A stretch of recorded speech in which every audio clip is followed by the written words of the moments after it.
since I've been here streaming, but hey, there's a hurricane coming here to Florida where I currently reside, in case any of you didn't know that.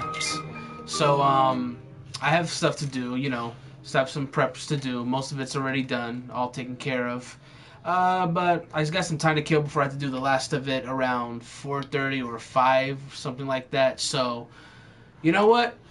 I just want to play some Kingdom Hearts while I kill some time. So I figured, while I'm doing that, you guys might as well join the ride, you know? So that's what we're gonna do. That's what we're gonna do right now.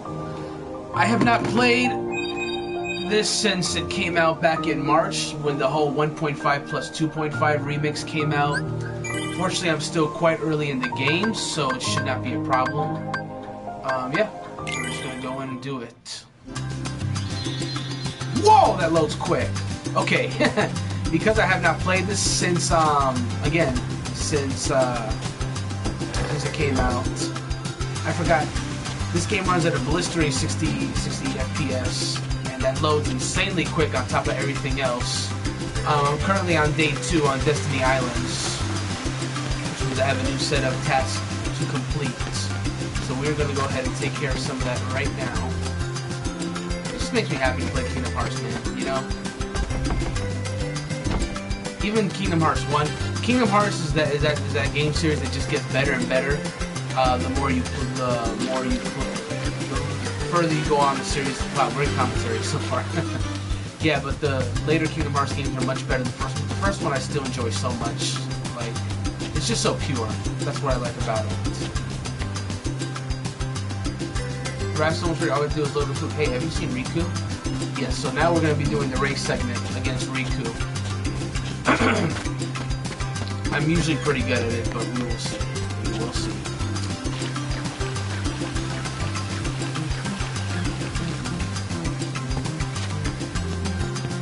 Let's go ahead and talk to him real quick. Our Rhapsody music. How about Highwind? What would you call it? So the default name they give you is Excalibur. My first 2 playthroughs, I have no imagination when it comes to these kind of things, so I just kind of left it as it is. And there's no one currently live right now as this part is going up, so I can't really ask you guys what you would want to call it. So, shit, how do I backspace? There we go. There we go. I'm just gonna think of a name right off the, because if you don't win, the Raft will get named his thing, which is High Winds. And that's actually tied up to something later on in the game, which I won't spoil right now for the few of you who already know. But I don't know what I'm going to be calling it right now. Hey, you know what? I have an idea. Because the hurricane's coming, I'm probably going to be without power for like a few days. I'm going to be reading a lot of books, so I have this book right here. This is Star Wars A New Dawn. I've started reading like the first few chapters of it, and it's pretty cool. So I'm going to be calling the thing Dawn. That's what we're doing. Very timely. I'm going to be able to look at this file and remember where I was when all this was happening. So yeah, we're calling this thing Dawn.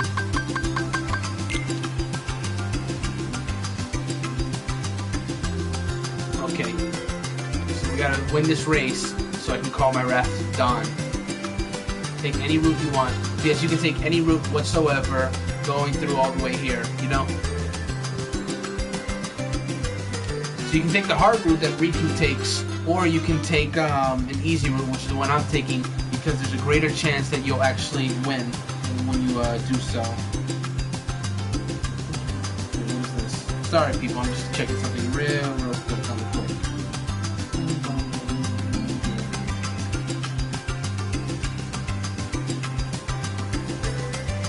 If I win, I'm captain.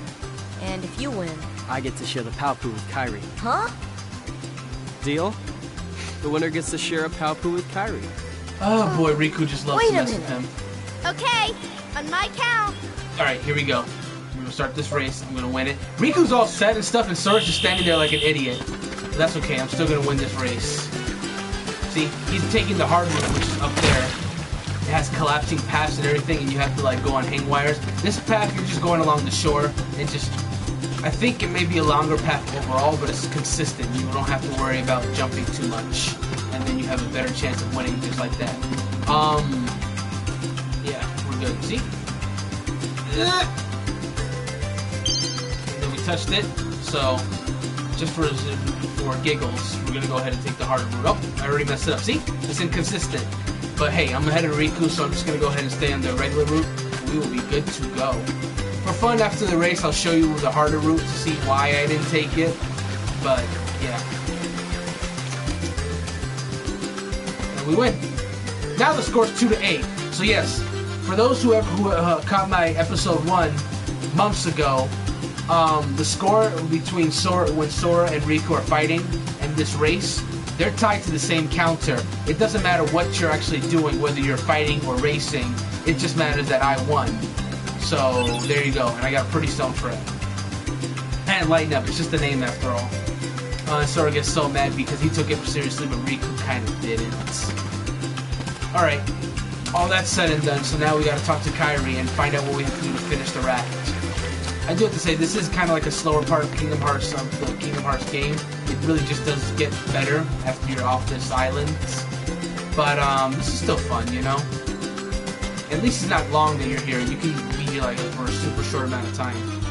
Today we collect provision for our trip. Let's see, Sora. You're looking for 1 seagull egg, 3 mushrooms, 2 coconuts, 3 fish, and fill this up with drinking water. But not from the ocean.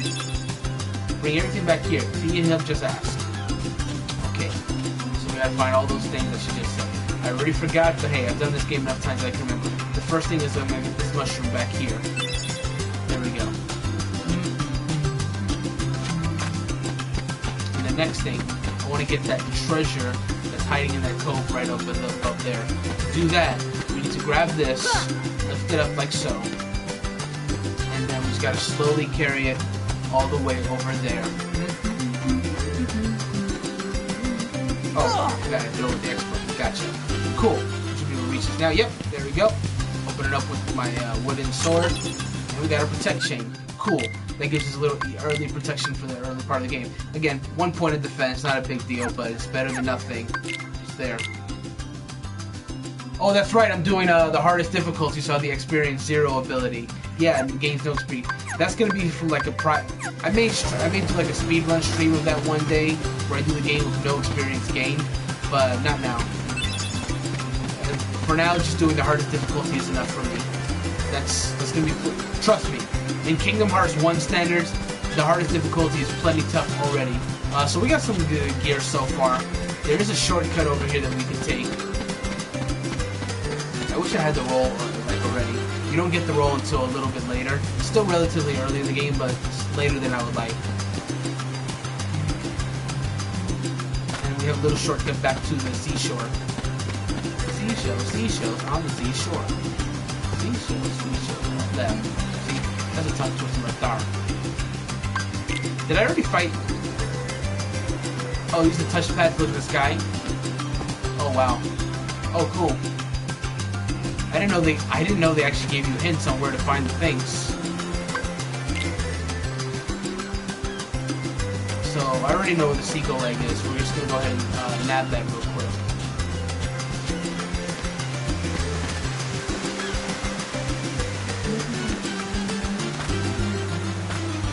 Climb this tree. There we go. Climb the tree here.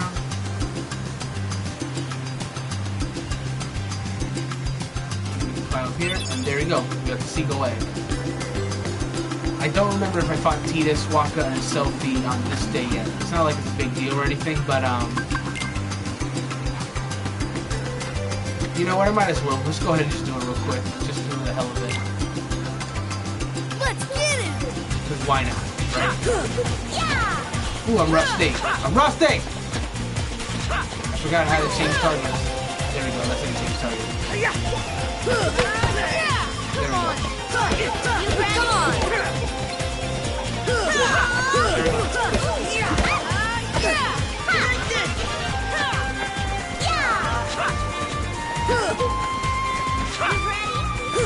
I feel like this fight is like half a tutorial on making sure you understand how to change targets.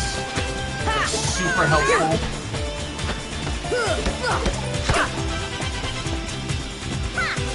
They got your range fighter first. Oh wow, I messed that up super hard. Okay. Wow, I'm like missing him like really badly. That protect chain, you know, for that one point of defense is like actually helping a lot. I probably would already be dead. Oh my god, that jump rope has such a big range. Finally I got it. Okay. Come on!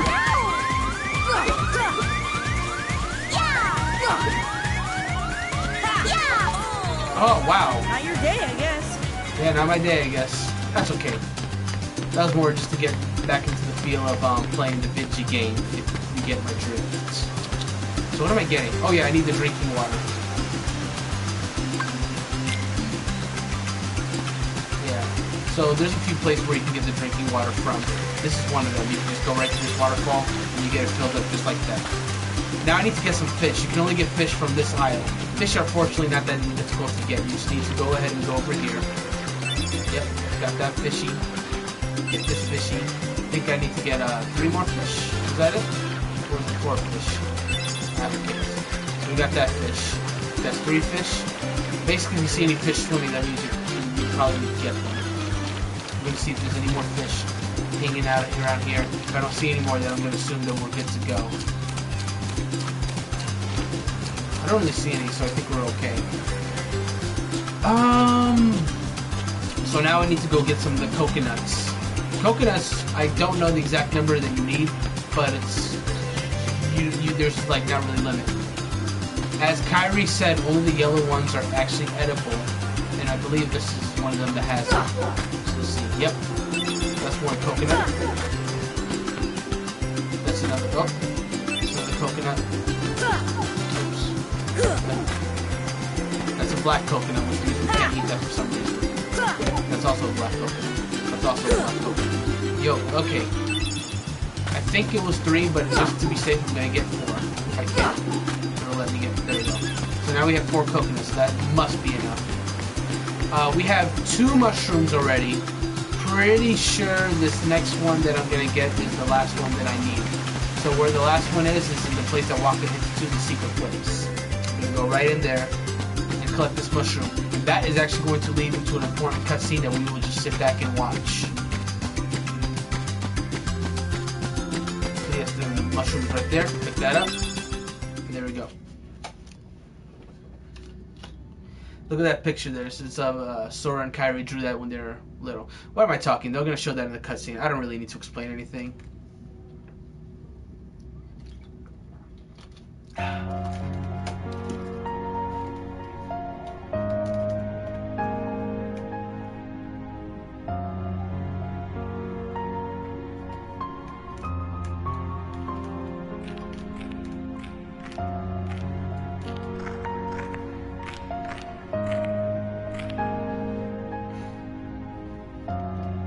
Look, him giving the Palpu to Kairi. Well, who's there? I've come to see the door to this world. Huh? This world has been connected. Darn it. Well, Please. what are you talking about? Tied to the darkness.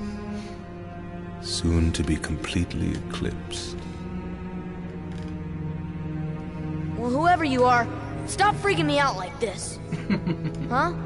Well, where did you come from? Yeah, where did you You go? do not yet know what lies beyond the door. So you're from another world. There is so very much to learn.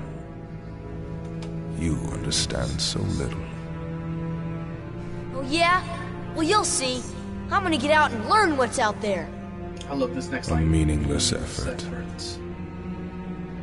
One who knows nothing can understand nothing. Such a good line. Such a great line.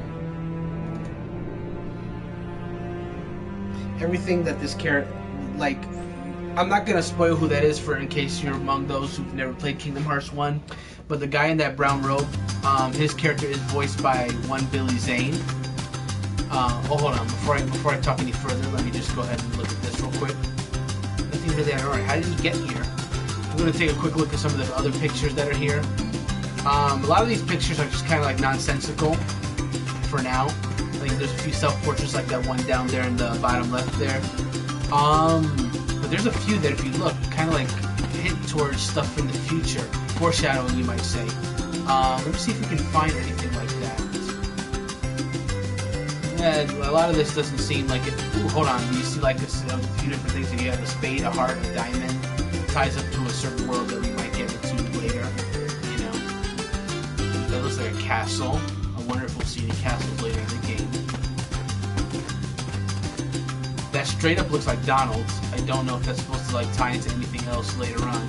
Alright, we're done here. Anyway, what I was saying before I cut my own self off from looking at the pictures in the door is that Billy Zane is like this really cool actor. He's been in a few movies here and there, and they got him to do the voice of the guy in the brown robe, and that's cool. Unfortunately, he wasn't able to reprise his role for any of the other games later on down the road, and they instead got one voice actor by the name of Richard Epcar to do his voice instead. And Richard Epcar does a good job of the role too. I won't begrudge the guy anything of that nature. Billy Zane really brought like such a darkness to that guy's voice, and he really does play a large role in all that stuff. So, yeah, I'm gonna go ahead and rematch Riku real quick. This time taking the hard road. Oh, the power thing is a joke. You should have seen your face. How about another lap around the course? Okay, so I'm gonna leave you in the dust like you did last time. Ooh, right on the way. Okay. Beep. Here we go. Here we go. Here we go. Here we go. You gotta be careful because this one breaks. Yep. If we can get to the ladder first, then we can cut Riku off, and then he won't be able to get there. Okay. Oh, I didn't know he did that. He takes the harder route. He takes the easier route if you don't. Ooh, that makes this. Oh man, I really messed it up now. Ooh. Oh boy. Oh, he's gonna beat me for sure now. I got cut off by him running there. Darn. Now the only way to win is to like take the easier route. But I'm not doing that, I see. Like as soon as I said it, I just he's probably already at the finish line.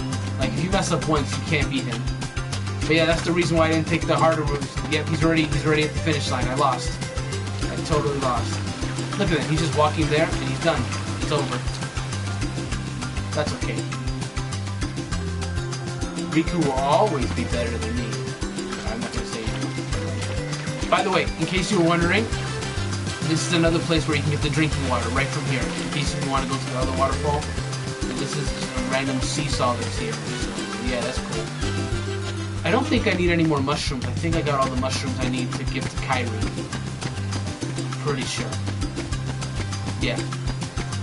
Yeah, I cut myself off again, but yeah, Richard Epcar does a good job with the guy in the brown robe. He's done this is minor spoiler, that character in the brown robe does reappear in later Kingdom Hearts games. He's a very important character. And Richard Epcar has always done his voice, and he's done a good job with it. So, you know, he's done fun, you know. Alright, I think we got everything, so I'm just going to go ahead and talk to Kairi now. She's making something here. There's a little thing that they added for Final Mix where it tells you exactly what it is she's making. This, I'm making a necklace of Thalassa shells. In the old days, sailors always wore Thalassa shells. They're supposed to ensure a safe voyage. Look, see, now she's going to show what it is. See this? It's a charm to help us find each get if we ever get separated. So, yeah. If you have played the game before, then you might recognize right off the bat what that incomplete shell is going to be later. And if not, then that's something you might want to remember. The three of us will always be together.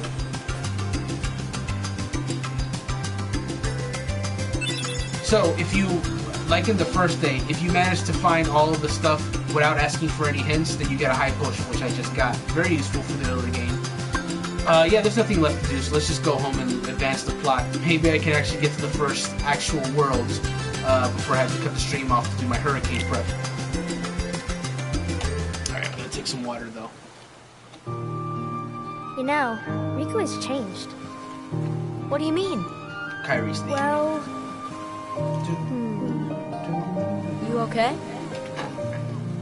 Sora, let's take the raft and go. Just the two of us. Huh? Just kidding. What's JK. gotten into you? you're the one that's changed, Kairi. Maybe. You know, I was a little afraid at first. But now I'm ready. No matter where I go or what I see, I'm sorry, this is an important scene. I know I can always come back here. Right? Yeah, of course. That's good. Sora, don't ever change. Huh? I just can't wait. Once we set sail, it'll be great.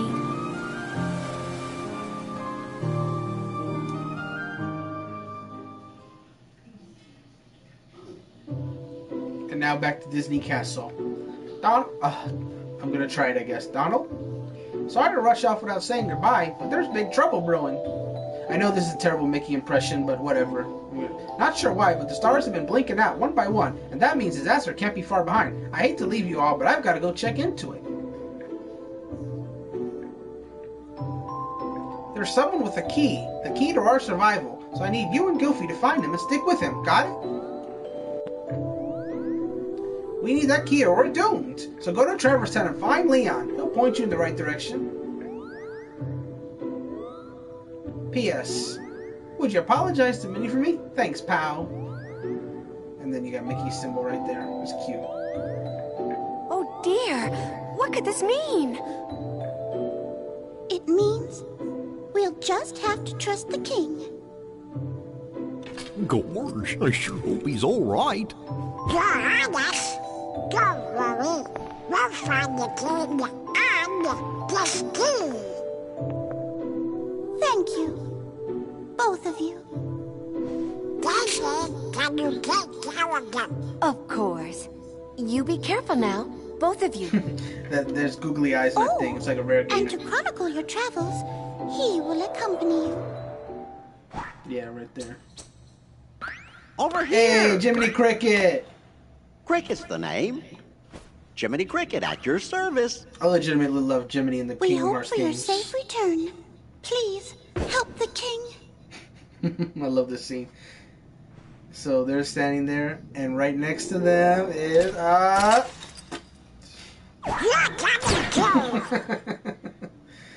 Goofy thought he was gonna get off. Nah, fam, you're coming on this journey too. Gosh, Jiminy, your world disappeared too?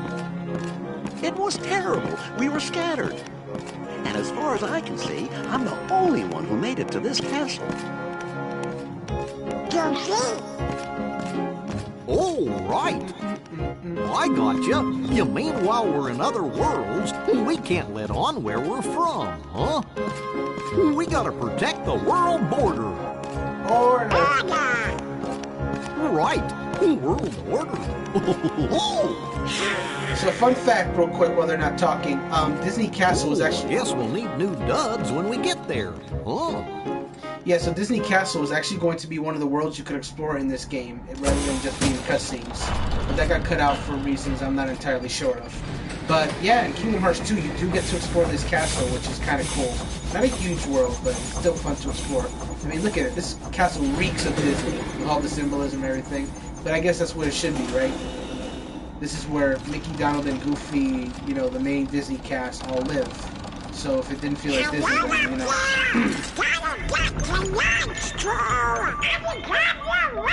And the engineers is Chip and Dale. It's so cool. You know, I take a lot of this stuff for granted, but I'm trying to look at it from the perspective of the first time, because I know this is going to be the first time for a lot of people watching the game and all that stuff. And Pluto sneaks on the ship as well, filling that seat. Oop, my controller's rumbling. You can't... Oh, Jarrell's on board. Hey, what's going on, Jarrell? Let's get this ship going. Blast off! But wait!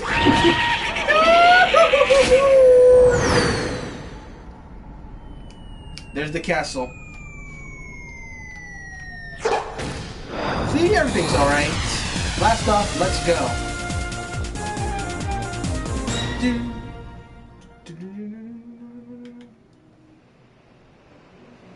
And Sora's just relaxing. the night before the storm. How relatable! I just can't wait. This was... Once we set sail, it'll be great. Straight up, this was kind of me last night. Oh no! The raft! Except I didn't have to get up in the middle of the night, because I had a pretty peaceful sleep. This will probably be me tonight, though. Sora! Dinner's ready! Come on down! Sora? Ah, Sora's mother. Calls him down for dinner, he never answered the call. And her character never appeared again. But enough of that. It's time to get uncomfy, because we're about to do gameplay again. What's that? Riku's boat! And Kairi's! But wait! Where could they be? Oh no! Monsters! I'm gonna have to fight them. Oh no! My wooden sword doesn't work on them. There's no way to defeat them. We'll never ever defeat them. Oh, we gotta get out of here right now. See, all three boats are here. So yeah, your wooden sword just straight up does not work on them. You have to dodge. There's no way to hurt them. And they're literally everywhere on this island right now. By the way, the wooden gate to that cove area we were in yesterday is closed. You cannot go back there. Yeah, so far I'm just doing skillful dodges on these monsters.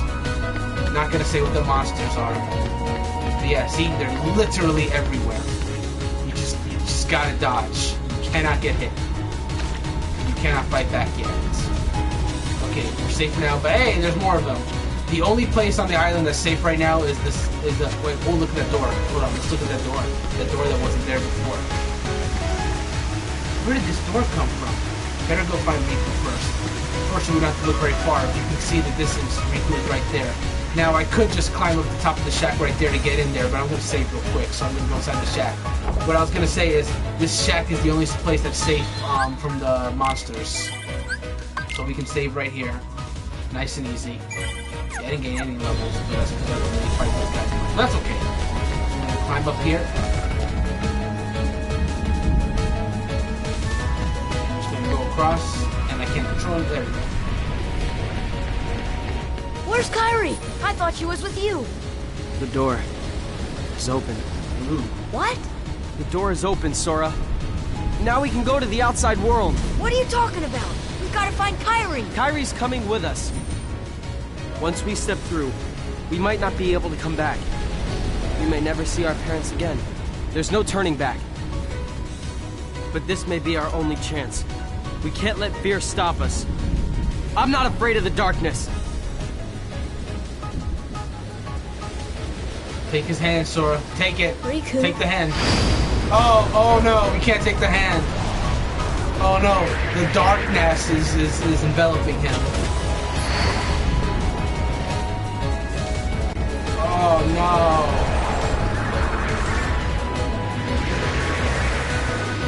See, I'm looking at these scenes, and if you're watching this for your first time, these scenes are like so innocent. Well, I mean, it's not innocent per se, but there's like not much else going on in those scenes. Oh, but wow, that loading time was short. It takes normally forever for this next scene to happen. And look, we have a sword now that looks like a key. One might even call it a Keyblade. Keyblade. Yes, it is the Keyblade. Oh wait, the monsters! Yeah! Oh, look at that, this weapon works. Yes, this is how you, this is your nonchalant way of getting the Keyblade.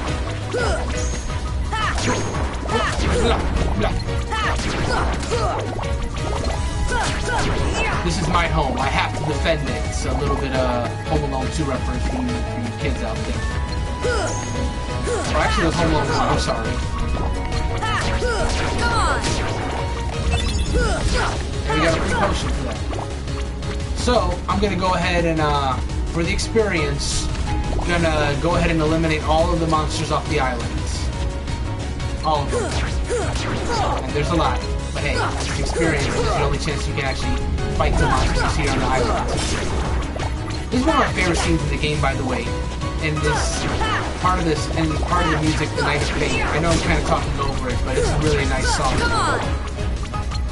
Because it really gives you the feeling of like your home is under attack and you have to protect it. And it's also, you know, called Night of Fate, and it's at night, so it's really dark as well.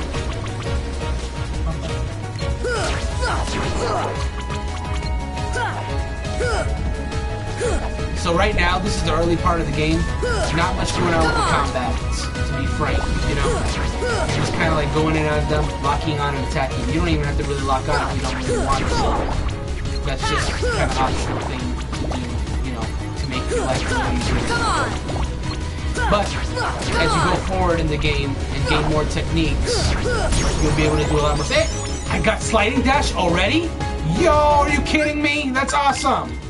Alright, see? Like, what was I just saying? So, rushing strike at distant enemy. I'm going to equip that right now. And that's all I can equip because I have my APs at 1. So that's fine. So I'm going to go and fight him with this. Look, see? I slid it forward to get him. This makes it a little... It doesn't really do that much as far as damage, but it lets you get close in on your opponents, which is important for the beginning because you're just doing melee attacks in the beginning. You don't really have your range attacks until a little bit later. Okay. Okay, we're doing pretty good so far. I don't know if I have any items equipped though. I should probably look into that real quick after I take out this silver group here. Okay, we're in blue. Let's check real quick. Okay, yeah, I'm good. I have 3 potions equipped, so if I need anything, I can just put that on the equipment.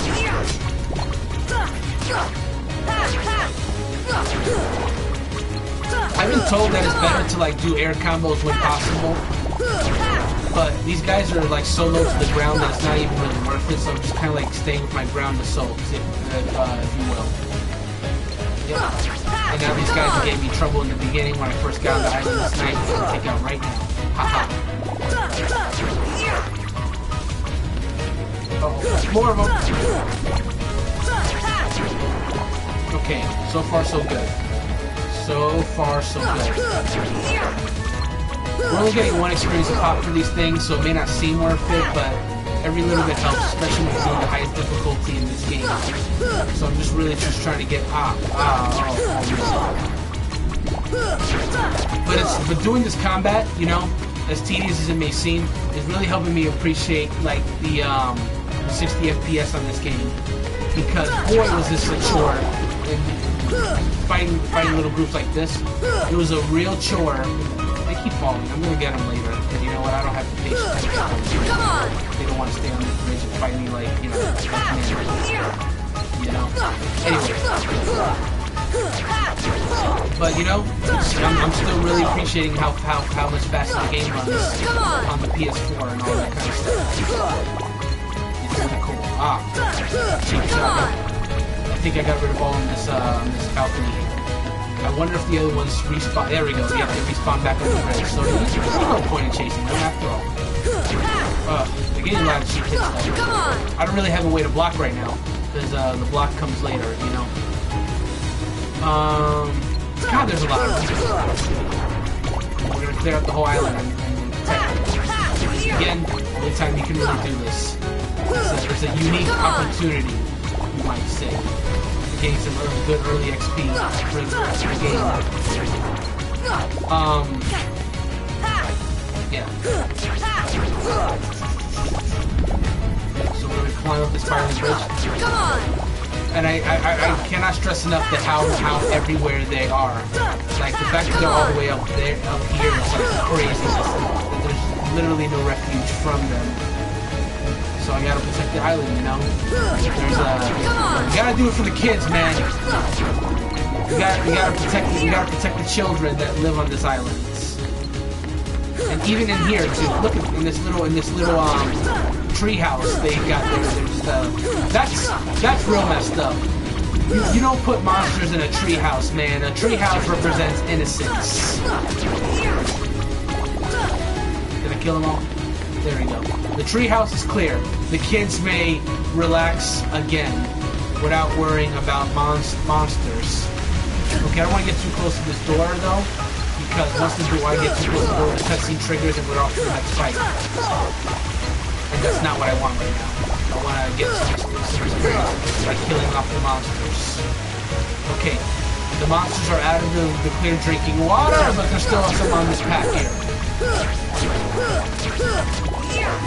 Okay, they're kind of weak, so I can't really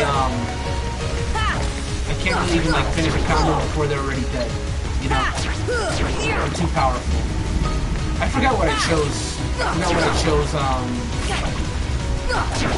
It's been so long since I did part 1, I don't remember what I chose as my stat. I think I chose the shield first, or something like that. So I don't know what my build is. If I'm like a strength build or magic build or defense build. And I got some more strength, so we're gonna go down even quicker, I imagine. Come on! Not that much quicker, mind you, though. Come on. Okay, I don't want to go inside the shack, because if I go inside the shack, they will respawn, and we have to do this all over. But I don't have to do this. I don't have to fight any of these things, to be quite frank. Like I said before, this is just for the experience. Are there any more on this island? I think I killed them all. The bar is still red, which implies that they're still around. No, I think I got the island clear. It took a while, but I think I finally cleared out the island of the monsters.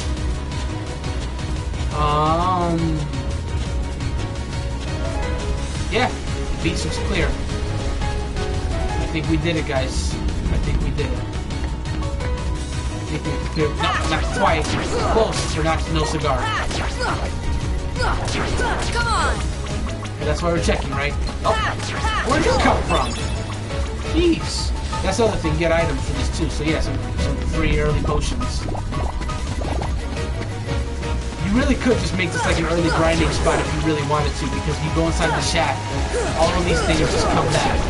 I think. I'm pretty sure they do. And then, but you don't want to overgrind too much in the beginning either, unless you're trying to be. If you're one of those players that just like overpowering everything in the beginning, then by all means you can just stay here and just grind wherever to your heart's content. But because these things are no fun.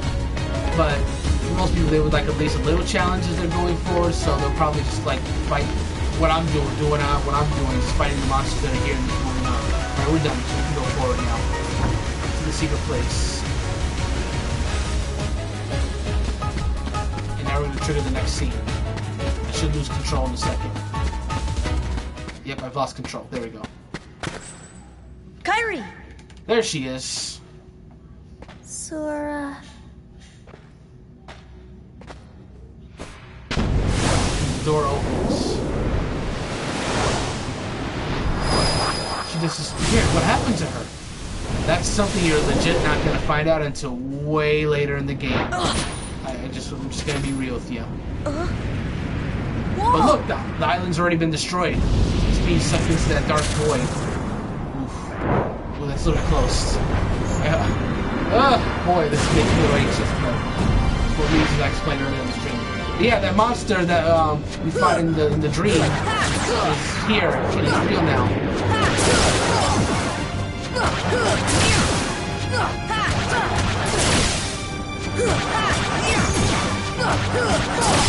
Attack down. The damage is already kind of high. He put that protect chain I equipped earlier. He's a bit high now, so I can't really reach him. I'm gonna have to wait for him to do another attack. Like, for example, that punch thing he's about to do. Boom! We dodged it. And we're already done. That's it. The fight's already over. He did do a lot of damage. He probably persisted longer with it. Oh, but everything's getting sucked into the void. Oh boy. See, I look at this and I'm like, you know what? This hurricane, it can't be as bad as this. Like, this is destroying the world right now. Like, straight up. Oh, but we got sucked in. Oh no. Oh no. Oh? Oh? Look! A star's going out!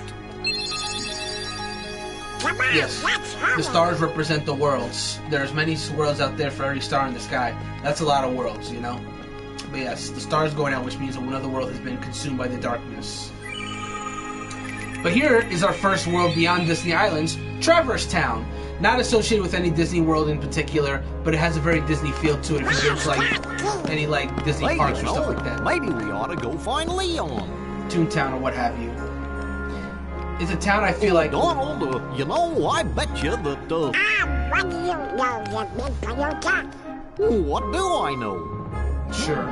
Come on, Pluto! Let's not go down the alley, because if we went down the alley, that would lead us right to... Blah.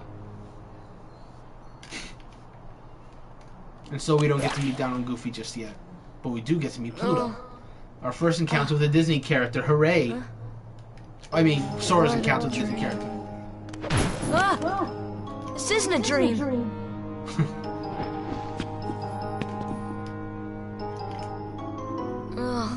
Where am I? Oh, boy. Do you know where we are? Hey! So, I'm just gonna say this right now. Pluto runs off. We're gonna go chase him right now, right? Oh, there's this red dot here that has like 3 hearts to it. We will find out what that is later. So we're gonna go after Pluto, but we don't see him. This is totally weird. I'm in another world. That's right, we're in another world. Welcome to Traverse Town. This is like one of the chillest songs in the entire game, by the way. So we have this mailbox here. You can send in 10 postcards to win something. That's a little mini side quest that you can find here. Heading around the town are postcards, and each postcard you get gets you something different. So that's a little something you can do. That's something that's kind of lacking in some of the later Kingdom Hearts games. Mini side quests. You have like a lot of major side quests, I guess you could say. Quests that are like in your log or something like that. But kind of like mini things like this, it's, I don't know. It got replaced, I guess I would say. I guess it wasn't like just removed, but... So yeah, Traverse Town, looking at it, it has a very Disney feel to it. Also a little bit of a Final Fantasy feel because it's common for you to go to towns in like early Final Fantasy games, you know. This is basically your town, you know. There's a blue dot, very similar to that red one we just encountered. Again, we'll find out what that is later. Oh look, a chest that's just by itself. Let's examine it. It will not open. There must be a secret to opening it. I wonder what that secret could be. Well, let's take a quick look at our equipment here. We have the Kingdom Key. The keychain attached draws out the Keyblade's true form and power. So yeah, you get your main weapon is the Keyblade, and we'll find out more what that is a little bit later. But unlike other games where you can just change weapons here and there, you don't really do that with this game. You just have your keychains that you can change the appearance of the Keyblade, which we'll be getting later on, and that kind of serves as your different weapons in this game. You know, that's what that is.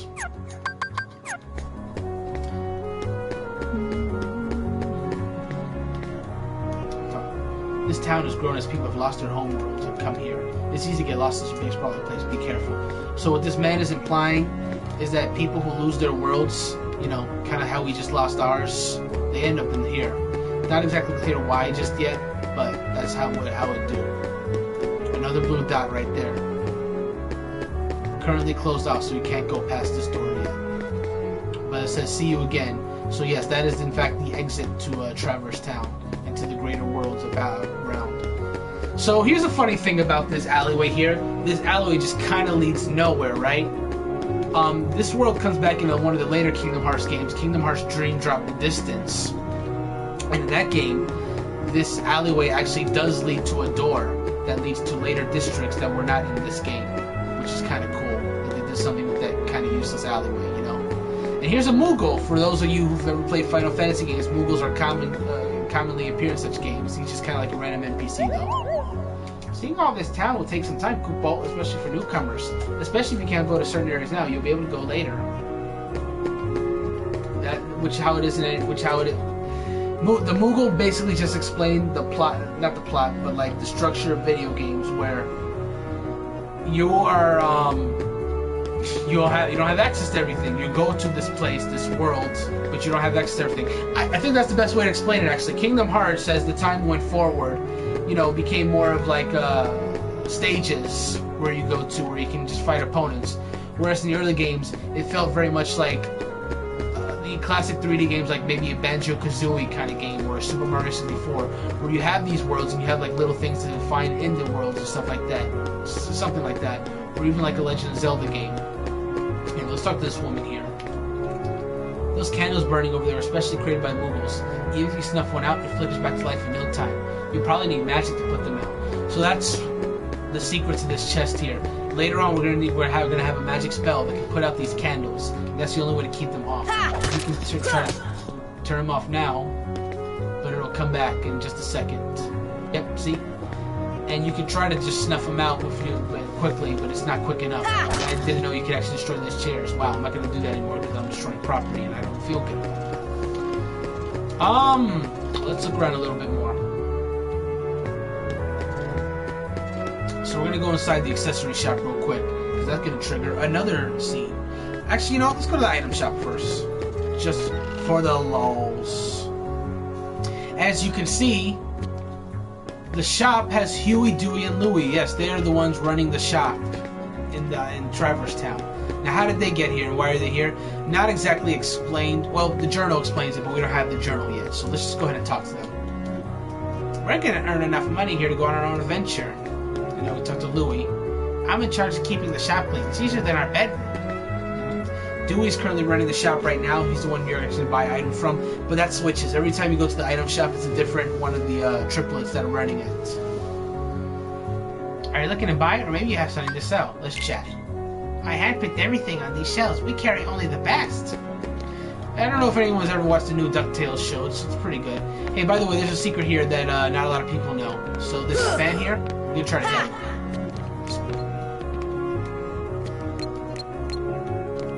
See, now we're targeting the fan. And then we're going to try to hit the fan. And you get a postcard from that. So that's one of the 10 postcards that you can get. You wouldn't know that unless you try to target stuff here, which is kind of cool, actually. I'm going to see if I can buy anything real quick. Yeah, you can buy some stuff. So you have the potions, which I have plenty of. High potions, but I got 2 for free from the island. Ether, which increases your magic. Not useful right now because, 1, I don't have any money, and 2, I don't have any magic spells. And 10 fully restores the party's HP. This is an item that I find myself very rarely using in the Kingdom Hearts games. But I imagine harder difficulties it might actually be of some use, you know? So there you go. We have a postcard. Let's see what we can get for delivering just the first postcard. Sent first postcard. You get a cottage. So doubly don't need the tent because look what the cottage does. Fully restores the party's HP and MP. That is the best. You can't use it in battle though. That's the thing. That's why I barely use it. But if you're not in battle and you don't have to be in a save part, which is rare because there's so many save points in this game, you can use that. And it just restores everything. So it's good to use in lieu of like an elixir or something. It's, you know, it's good for a beginner, I'd say. Anyway, now we're gonna go to the accessory shop.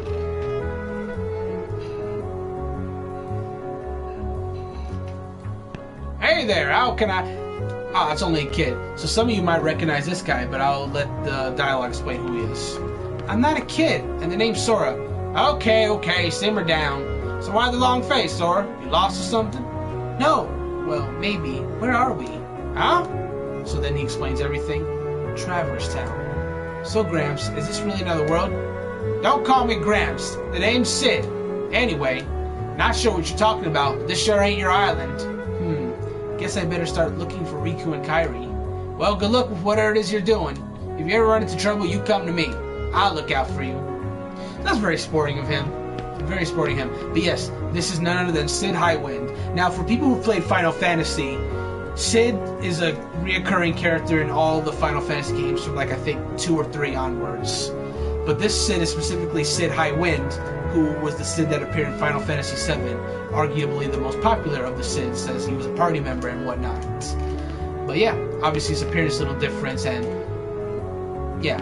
But like, just like in the island, they look and sound just like the Final Fantasy characters, but this is like different versions of them, you know. It's kind of like in comic books, like no 2 Batmans you see in 2 different movies are the exact same. They're based on the same Batman of the comics, but same deal. So yes, what do you need? Let's chat.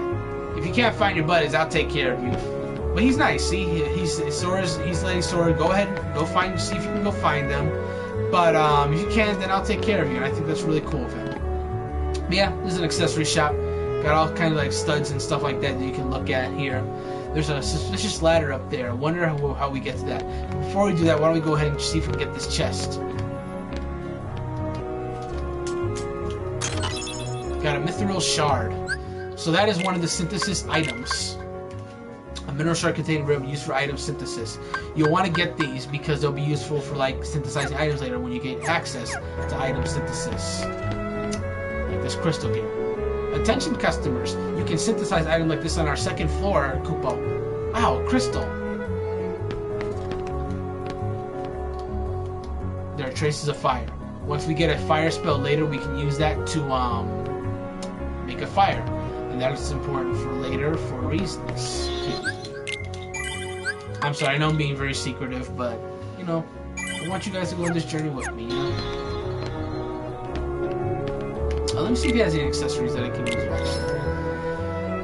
Wow, yeah. So, this obsidian ring is like a new item that was added to the final mix version. It reduces dark damage and it increases your strength a little bit. It's expensive though, it's at 1,000 money. So I can't really even get that right now. If I wanted to. Besides, there's better rings there, but it's a good early ring if you have the money for it. And speaking of money, we haven't really gotten any money yet. But enemies now will start dropping money that we can use to buy items. Oh, I never talked to this kid, by the way. Let me talk to him real quick. Does he look familiar to you? Yes, he looks exactly like Tidus from the island. For some of the NPCs in this game, they just literally just model swapped to use previous assets. So let's talk to this guy. Mario was attacked by shadows. I got separated from Mom and Dad and finally came here. I wonder what happened to Mom and Dad. You looking for someone? It's a big town, so check everywhere. So yeah, they literally just use the Tidus model. It's kind of lazy, but... I wonder if she says anything different. Oh no, she doesn't say anything different. I thought she would. I remember her saying something else, but I guess not right now. Really wish I could roll right now. This town is divided into 3 districts. This is the first district. Alright, we've been here long enough. Let's head out.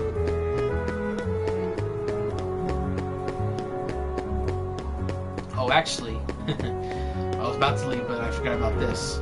So this is like a big empty lot full of crates here. Something appears in this empty lot later, but I'll just leave that for now.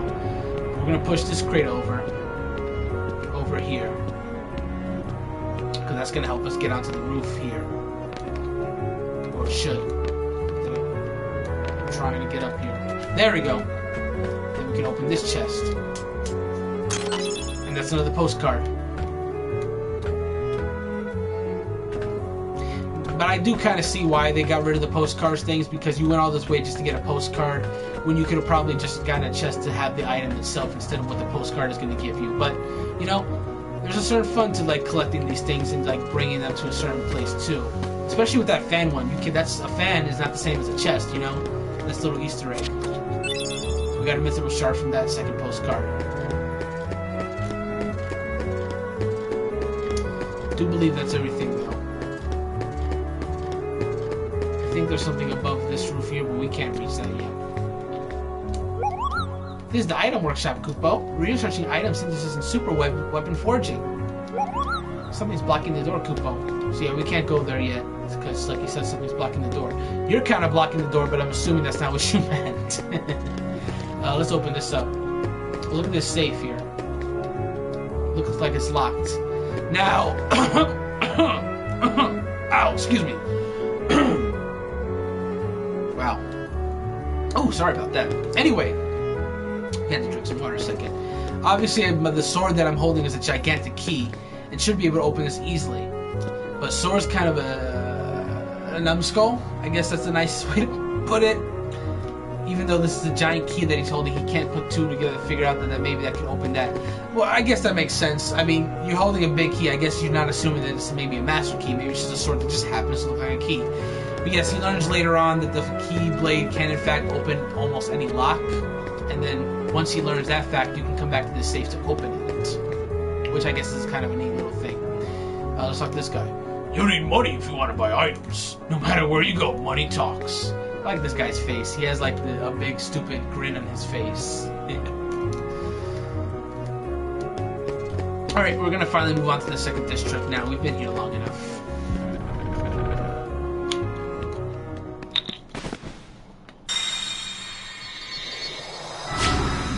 That poor guy lost his heart and got taken by the monsters.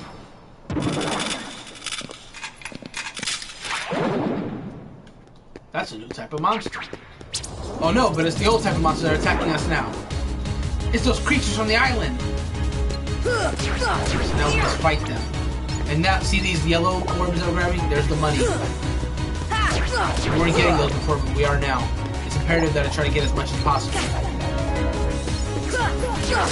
Come on!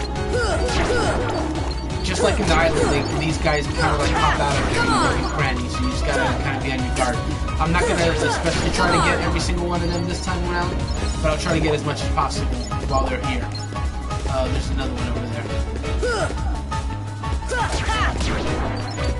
And the Night of Fate music serves as the battle music here. That's one cool thing about this game. It has both world music and battle music, but it's different for every world. So right now we're listening to Night of Fate. Later on in the game there'll be a different song playing, which you'll find out what that is later. If you go to another world, like say Wonderland from Alice in Wonderland, it has its own world theme, own battle theme. That's what I love about this game. There's so many different songs they made for it. The Yoko Shimomura, who makes the music of this game, did a fantastic job on this soundtrack. There's a postcard there, so next time I go back to First Year, check out Cash In. I'm not just gonna, go back and forth like that. So a fun thing can happen while you're kind of exploring Traverse Town. The first fun thing that's going to happen is going to happen as we go into this hotel room. So let's go in real quick. And Donald and Goofy is right there. Doesn't look like he's here. Cake monkey! So now we're inside the hotel. And there's all these beautiful rooms here. Well, not the beautiful rooms, but the beautiful outside of the rooms, This is the only game, by the way, where you can actually explore the hotel. Like, you go to Traverse Town in several games, but you can't explore the hotel room anywhere else. This painting says, Midsummer Dawn. This is the blue room. This is the yellow room, which is room 3. This is currently closed off, the green room. You can tell because this door is a little more textured than this door sit here. But yes, you can go to this room later, just not right now. There's no monsters in this hotel? I could swear there was. I guess just not yet. Well, that's fine with me. Red room, also more textured, but you also can't go in there right now. Staff only, closed. Let's see. The Autumn Dusk. Paintings are great. So there is somebody there, but he's just like... Normally, if you just try to hit the bell... Paintings are great. If you ever stay the night, try hitting the clock. So if I didn't look at the paintings before doing that, then if you hit the bell, he just says no vacancies, just casually, and just leaves. What does it say? Examine. Announcement. Our hotel is holding a multicultural art exhibit. We hope you enjoy the exhibit. So yeah, 2 pieces of art. That's not much of an exhibit, but hey. But he says if you ever stay the night, try hitting the... Come on! What's also weird is that it has like a thinking bubble as opposed to like a word balloon thing. So it kind of implies that he's only thinking it and saying it. It's very weird. It's very strange. I'm not going to say it's not strange because it's pretty strange. Anyway, let's go down this way.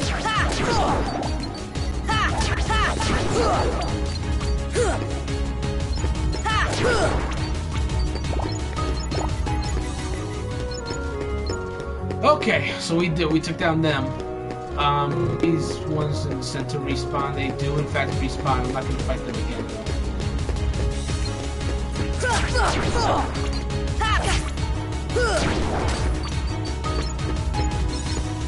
Okay, so yeah, Donald and Goofy are looking for the key, not knowing that we have the key, right?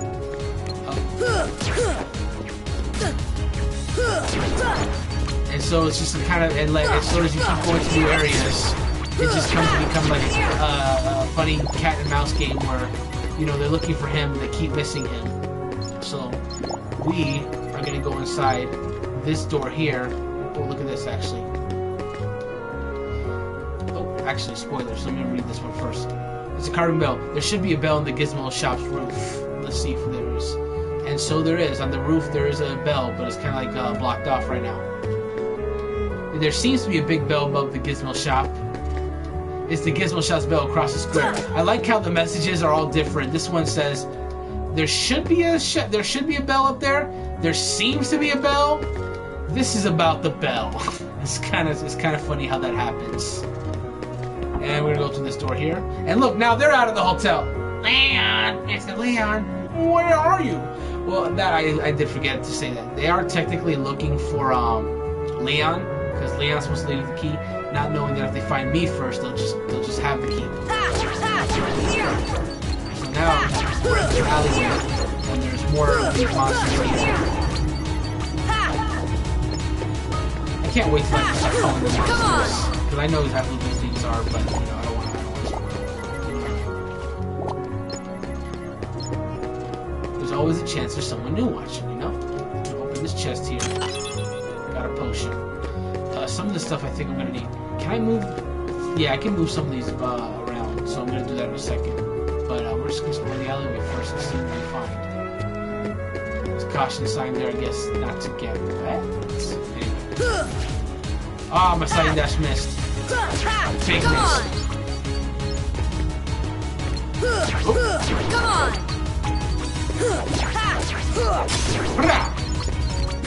What?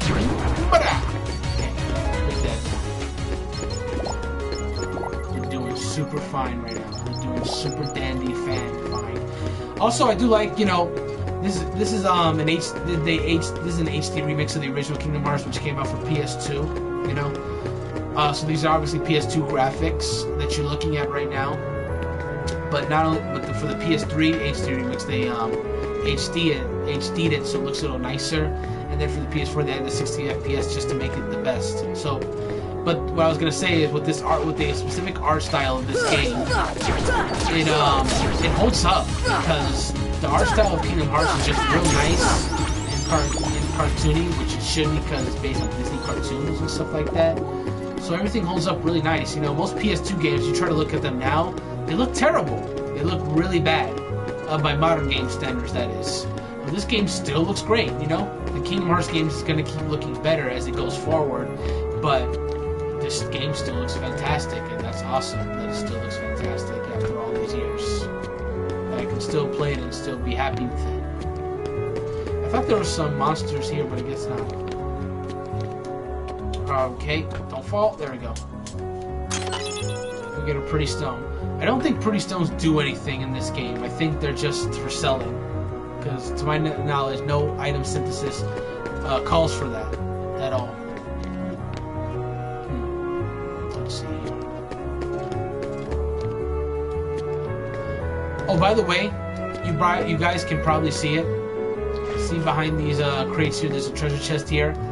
And hypothetically speaking, you see these crates here that you could probably lift and move over, so you could probably jump over it. Those crates actually kind of create an invisible wall. You actually cannot pass that by any standard, so it's just kind of that way. Unfortunate, but that's okay. I'm just gonna get the chest here. Maybe they're actually over here. Nope, they're just not here at all. Thought they were, but they're not. There's a potion here. I think we've seen everything we can in this alleyway, so we're gonna move along to the next part. Here. This is the Dalmatians' house. Yes, the 101 Dalmatians. They're here. But we're actually going to leave for a second. And I'll explain why in a second. I promise. Oh good, they didn't respawn. That's good. That's real good, actually. It would have been real bad if they respawned.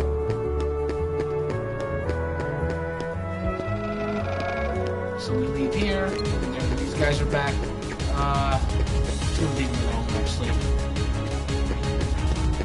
Because next, we're gonna be going to the Gizmo shop. These guys are back. Come on!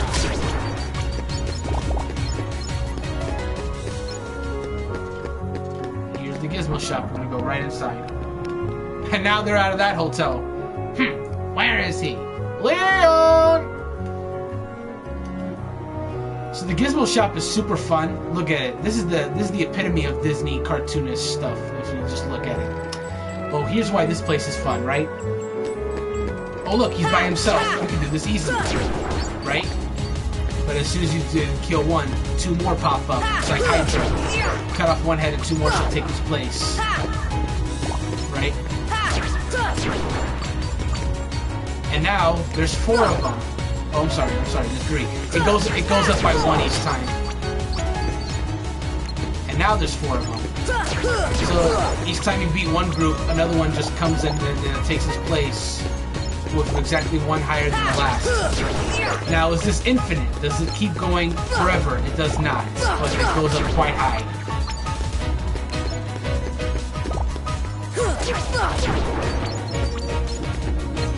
So now we got a group of 5 that are going to attack us, assail us.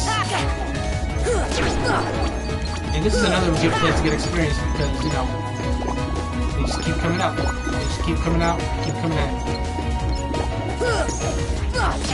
Come on!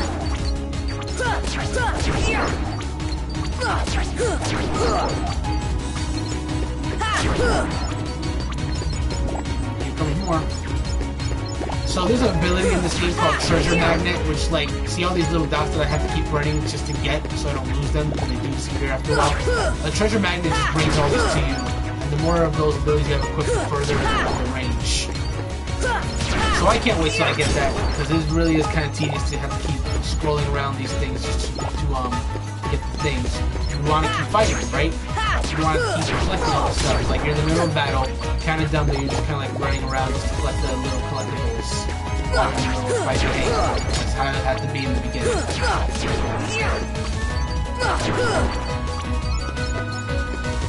I've lost track of how many are appearing now, and I just lost some money. That's okay.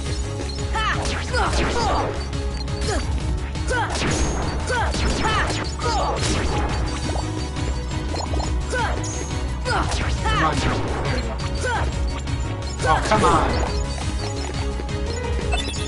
A lucid shard. That's a... Oh, are we done? Oh, I guess that was all of them. That was a lot shorter than I thought. I think... I can't stress this enough. I really think the 60 FPS really helping these fights go a lot faster. It's just helping a lot. But yes, I just got something from those things. It's a lucid shard, also used for synthesis. It's a drop that those things will occasionally drop. So yeah, there's a lot of cool stuff in this place. As you can see, this is a big area. You can kind of like go around, but I can't really go anywhere right now because you need certain magical abilities to like really get this place going and really get exploring all that good stuff. So yeah, we're just passing through right now. I say passing through, but we just spent a good amount of time just beating enemies. So there you are. So look at this. Okay, I know why. I guess I can't climb it now. So yeah, this is the ladder that leads up to the Gizmo shop. But that's the roof of the Gizmo shop. And this, look at the ladder. It's supposed to be on that end, but somebody messed around and put it on the other end. I never really understood, to be perfectly frank. But hey, later on the ladder does get moved here, and then you can climb to the roof and do stuff. And it's fun, but you can't do it for storyline reasons. So here we go. And now we're gonna go into the Dalmatian house. We're gonna explore it proper this time. So let's go ahead and have a look around. And now they're out of the Gizmo shop. Not here either. This could take a while. So, this brings us to a new side quest that this game also has. The Dalmatian side quest. That is a long-running side quest for the entire game. The 99 puppies were lost amid the chaos of their world destruction. Find them in various worlds. So yes, right here you see Pongo and Perdita, the father and mother of the Dalmatians. As you can see, they're not looking too great right now. That's because, as that message just said, all their Dalmatians got lost. For some bizarre reason that I can't really understand. When the worlds got taken, most people end up here in this world. And that was the case for these two. But for the other Dalmatians, they got lost among the other worlds. So a side quest that you can do is to find the 99 Dalmatians and bring them back here. Every time you find a certain chest, they'll have 3 Dalmatians hidden in them. So basically you're finding 33 chests really, because, you know, 99 divided by 3 is 33. So there's 33 chests hidden around there that you have to find so you can get the 99 puppies. Now, for storyline purposes, even if you don't find all the puppies, they'll eventually find their way back home for spoiler reasons that I will not reveal. But if you do go out of your way to save the puppies, you'll get rewarded by the mothers. For every 11 or so puppies that you save, you get a different present from the Pongo and Perdita. Pongo and Purdy, rather. Right? So the reason why this house is so big is because it's really cute, actually. as you find more and more Dalmatians, they fill up the house. So they'll appear all over this place, really. See? Now we're in the dining room. And yeah, we just get to see all the puppies. They just fill up the house, and it's just really cute.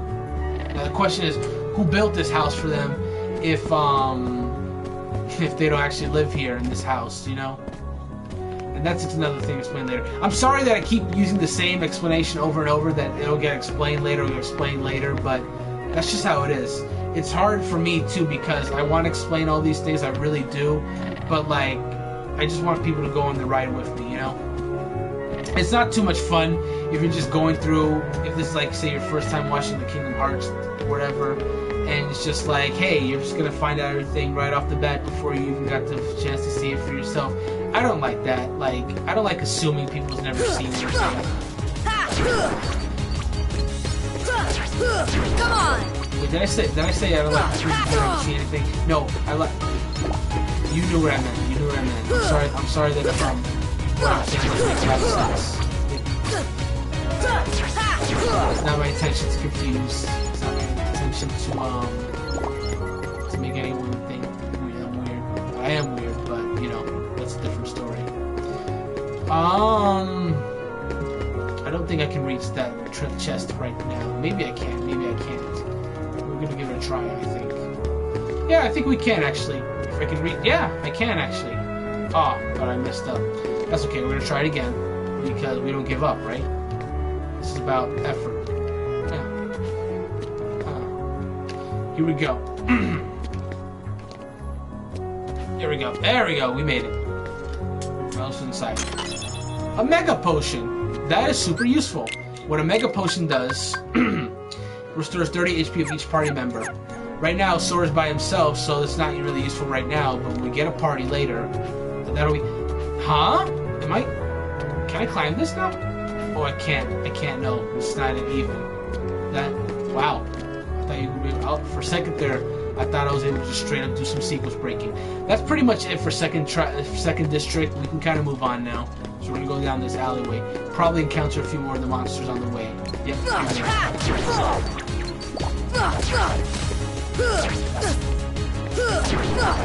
Bomb. Okay, there we go. I wonder if there's any more at the end. Nope. We can go right into 3rd district. What does that say? Yep, 3rd district. It's right there. It's right there. And there's more here. Come on!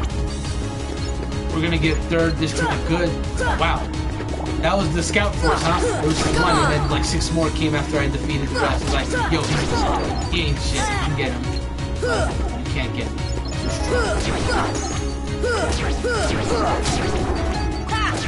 Come on! You never defeat me.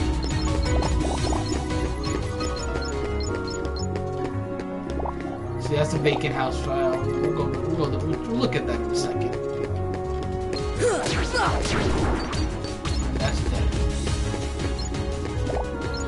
So, come on!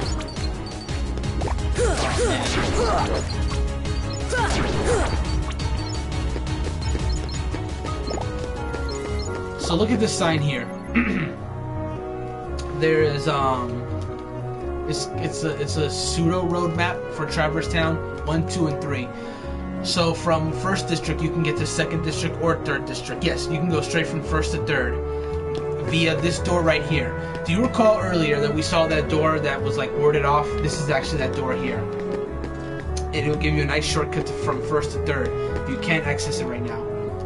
And yeah, again, the Keyblade can unlock that, but Sora doesn't know that it's an actual key just yet, so we can't do it.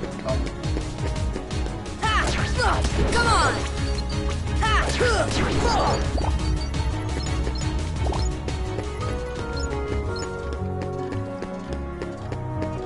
But there's also, you might notice, on 3rd, there's a symbol of fire. Now, where could that lead, I wonder?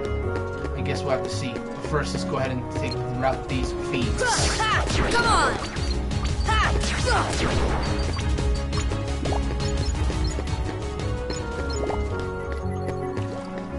So look, a little Easter egg here. It's a fountain of Lady and the Tramp. It's kind of cute, actually. This is the only, by the way, this is the only appearance Lady and Tramp makes in the Kingdom Hearts series. Kind of a shame, but hey, at least they're in there somewhere, right? I think it's cute that they're there. So this is their core sticking out of the pipe. So yeah, this has no power because of the core sticking out. Need an electricity spell for that. That's another little thing I like about the first Kingdom Hearts game. There's little things like that. You get your spells, you can do that. The spells are kind of like, you know, they're attacks in later games. They're not really utilities, really. So I thought that was cool that the Kingdom Hearts 1 had that.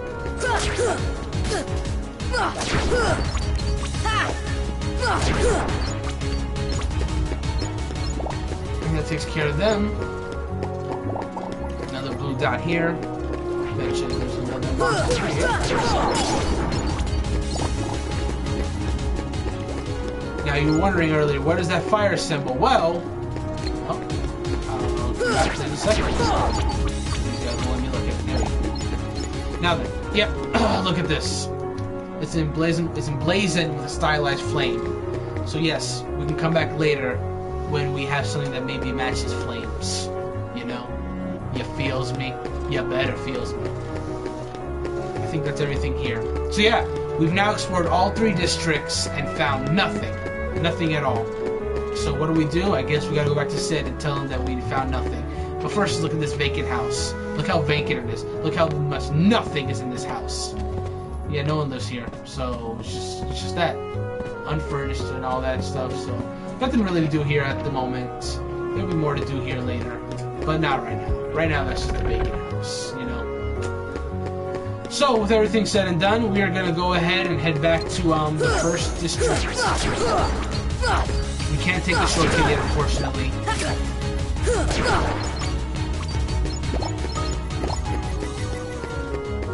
So we're just going to have to take the long way back. I'll fight whatever enemies in my way, because they're there. They're there to be squished, like bugs. These kind of look like bugs, actually.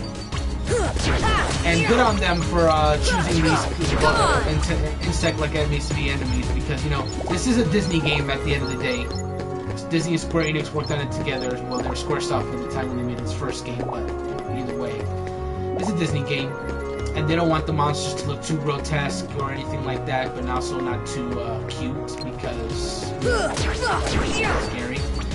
But I think they struck a nice balance with these monsters, because they're cute, but they're also like bugs, so you want to destroy them, and they're causing trouble and all this stuff. That's what I like about the enemies of the Kingdom Hearts series in general. They strike a nice balance between looking somewhat cute and somewhat terrifying, depending on which one you're fighting. So it's nice. It's nice. I think they found a nice balance of it. And of course, we'll fight more enemies later on. Like you saw earlier in that scene where the guy lost his heart to the soldier-looking one. There are other enemy varieties in play. We just haven't seen them yet. So, soon enough. Trust me, there's a lot of enemy variety in this game. So now we're going to go back to the first district. But now there's monsters in the first district. This is the only time in the game where you find monsters in the first district. This is like supposed to be the only safe point in the game. But here they are attacking you. I'm going to take advantage of that and try to defeat as many of them here. Because it's unique.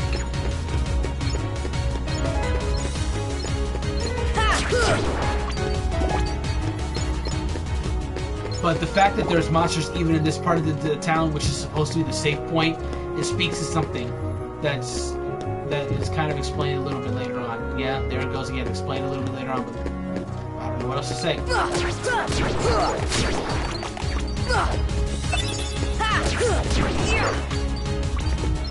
And that's just the nature of Kingdom Hearts, at least in the beginning of the first Kingdom Hearts game. There's a lot thrown at you in the beginning, and you kind of don't understand anything. Like, why is he in this world? Why does he have this key? What are these monsters we're fighting? Why did I end up here? A lot of that just does not get answered until later, so it's something you just gotta kind of like bear with until you get there. But it does at least, you know, looking at all the different Disney characters, you see them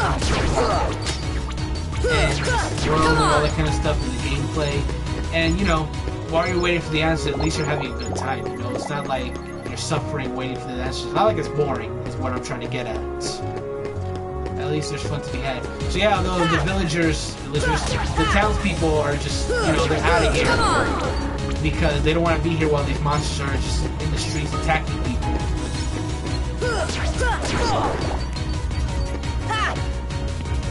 Which is is understandable. Where they went though, I don't know. But they're not here. They're okay, I can tell you that much. They're just like, oh yeah, we have some postcards we need to deliver, so let's go ahead and do that. Send third postcard. We got a mega potion, another one. And yeah, that's all we have right now. See, we can't go this way yet, unfortunately. I think there's some over here. Are there? Yep, there's some here. Come on! Over here.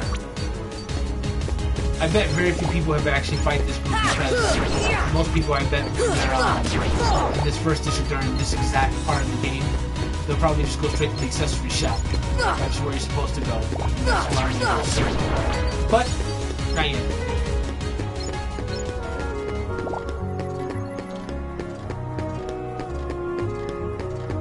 Yep, there's this little gettable alley here. There's some.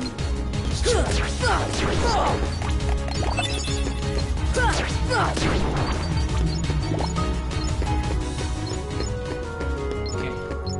I think we've cleared the first district of monsters. Probably not, though, actually. I feel like there's somewhere I forgot to. But, did I check this alley already? I did check the alley. Did I check the end of the alley, though? Did check the end of that. Yeah, so the first district should now be clear. How close am I to a level up? Because I've been fighting a lot of these things.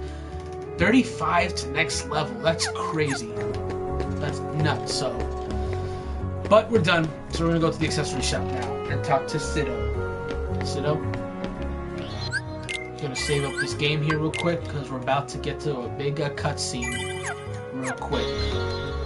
Not a big cutscene, rather. It's more like a battle than a big cutscene. But hey, still haven't found him. Keep your chin up. Taking a look around town. So yes, he dismisses you to go ahead and take a look around the town. So that, of course, will prompt us to leave, and that is when the cutscene will trigger. They'll come at you out of nowhere. Who are you? And they'll keep on coming at you, as long as you continue to wield the Keyblade. But why? Why would it choose a kid like you? Hey, what's that supposed to mean? Never mind. Now, let's see that Keyblade. What? There's no way you're getting this. Well, it's already starting to get windy outside. Alright. Then have it your way. So yes, for you Final Fantasy fans, you may recognize him, especially with the sword. I'm going to pause real quick because I need to explain this real quick. That is none other than Squall Leonhardt, the protagonist of Final Fantasy VIII. But, yeah, we're fighting him right now. So this battle right here, I could actually completely lose. It's one of the few battles in the game where you could lose without consequence. And it's a slightly different cutscene that triggers if you win or lose, depending on whether you win or lose this fight. But I'm going to try to win, you know, because you get a good experience. So you got to play kind of like defensively here. You do not want to get hit by that if you can avoid it. Come on! That's a lot of damage. I mean, you're already taking a lot. Here! He does so much damage. Come on! And on this difficulty, it's even harder. Here! Come on! Catch him and jump. That's what's so hard about this fight, because he does not take any stun. Oh, he doesn't take any stun from that. This should help. This is actually going to be tough to win. Just going to try to wait for him to come to me, trigger him to do a combo. He always does it. He always does it.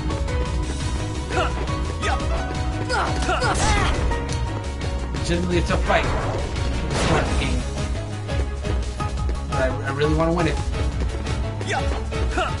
Trigger him to do a combo. I win! There we go. You just gotta be real defensive. That's it. Get a nice dirty experience for that, which is great in the heart. So I beat him, but I still lose. Like, he goes knocks unconscious. Just for clarification, if you lose the fight, then it just goes straight to him just falling. You don't have that. Yeah, you're gonna. Yeah. Oh, you're slipping, Leon. And obviously, she doesn't say you're slipping, Leon.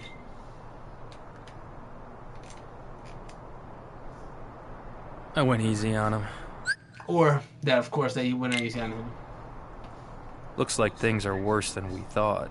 A lot worse. So yes, the girl next to him is Yuffie, an optional character from Final Fantasy VII.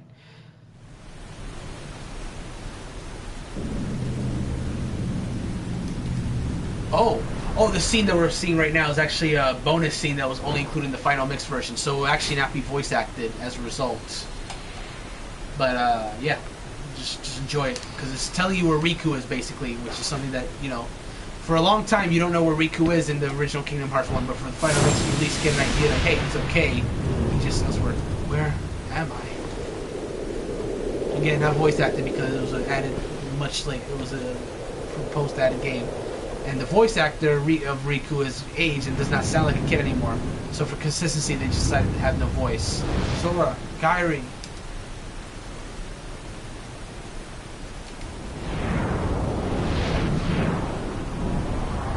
So what is that world that he's ended up in? You will not find out until way later. Ooh, that's a familiar hand. Who found him, I wonder? Gosh, there's nobody here. Sure is spooky. Yeah, the wind is ready to pick up outside. I might have to end this stream soon. Excuse me. Did the king send you? And there is Aerith from Final Fantasy VII, or some people may know her as Eris. Come on, lazy bum. Wake up.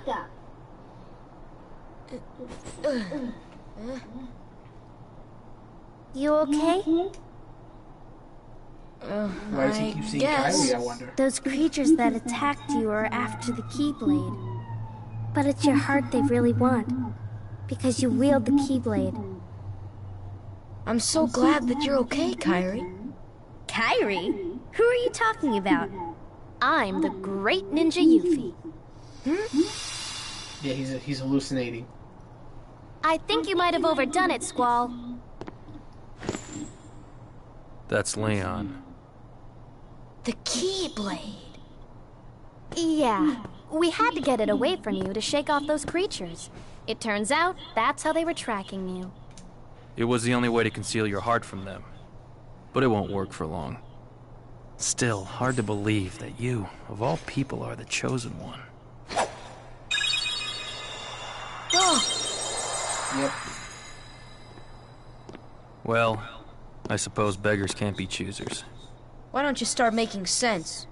What's going on here? Okay. You know there are many other worlds out there, besides your castle in this town, right? Yeah? But they're supposed to be a secret. They've been secret, because they've never been connected. Until now. When the Heartless came, everything changed. Heartless. The Heartless? The ones who attacked you, you remember? Those without hearts. The darkness in people's hearts. That's what attracts them. And there is darkness within every heart. Hey, have you heard of someone named Ansem? Sam? He was studying the Heartless. He recorded all of his findings in a very detailed report. Gosh, can we see it?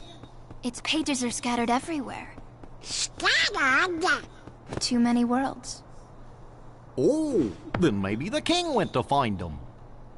Yes, those were my thoughts exactly. We've got to find him quick. Run! First we need the key. That's right. The Keyblade. So, this is the key. Exactly. The Heartless have great fear of the Keyblade. That's why they'll keep coming after you, no matter what. Well, I didn't ask for this. The Keyblade chooses its master, and it chose you. So, tough luck. How did all this happen? I remember being in my room. Wait a minute! What happened to my home? My island? Riku! Kairi! You know what? I really don't know. Fantastic. So yeah, a lot of info just got dropped on us all at once. So yes, this is Yuffie from Final Fantasy VII. If you look at her outfit, it kind of more resembles say Riku from Final Fantasy X's outfit, so to speak. But they and that's because originally Riku from Final Fantasy X was going to appear in Kingdom Hearts, but they opted not to because there's already a main character in this game whose name is Riku with 1 K as opposed to Riku from Final Fantasy X who has 2 Ks. 2 Ks. Anyway. So they didn't want to cause confusion, which, you know, that's fine. That's cool. So they kind of gave all the designs to Yuffie and all that stuff. I've heard that the Keyblade can open all sorts of locks. Give it a try the next time you find a treasure chest or a door lock. So yes, after hearing that, now you can open anything. So see this clearly locked chest? Now that we know that the Keyblade can open anything, we can open this. And we get an elixir. Super not using that anytime soon though, because that restores all HP and MP. That is a late item you should not use until like the late game, because elixirs are not something you can like really buy exactly. Oh, by the way, the art exhibit, I was totally wrong, because they have pictures in every single room. 6 o'clock in the past, time flies. That's a hint, I think. Bald Mountain, 7 a.m. A reference to Night on Bald Mountain, which is the song from Fantasia. Midday Jungle. So he said,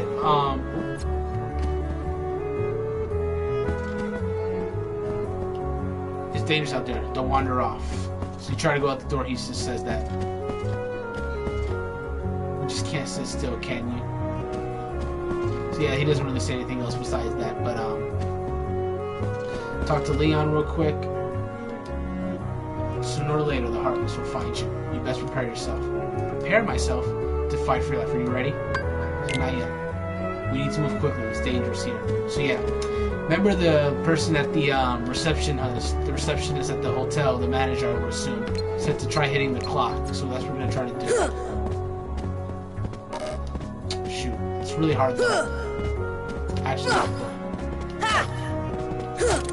there we go. Got it. Hit it again. Basically, you want to hit it a few times. What you're trying to do is you're trying to get it at a specific time. I don't know the exact specific time, but it gets you something. So, it's hard too because he's standing right there, and when you're next to someone, it blocks your attack skill, which is super lame. Okay, so we trigger something. We gotta do some more though.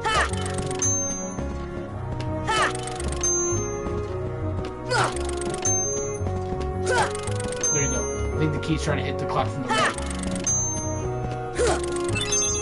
There we go. We trigger something else to appear. We gotta do one more though. And that's it. So now a chest has appeared here. We got a mithril. That is super valuable. So it's not a mithril shard, it's a full-on mithril. And speaking of which, let me fill my potions real quick, because I'm out. After the battle against Leon. So yes, his name is like Lion, because he's like a lion. So the exact reason of why he changed his name to Leon from Squall Leonhardt is something that's explained.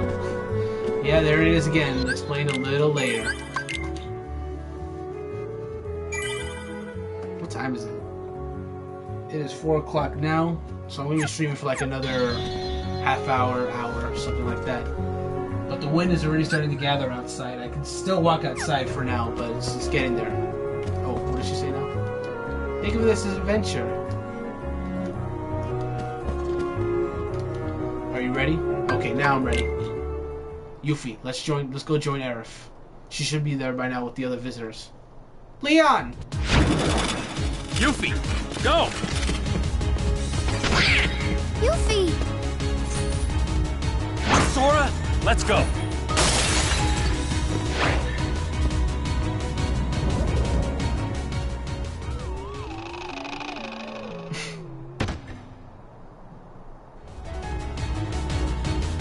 Don't bother with the small fry. Find the leader. Let's go! So now we have more enemy variety. These soldiers we can fight now. Ooh, we got scanned? Oh, that's super awesome.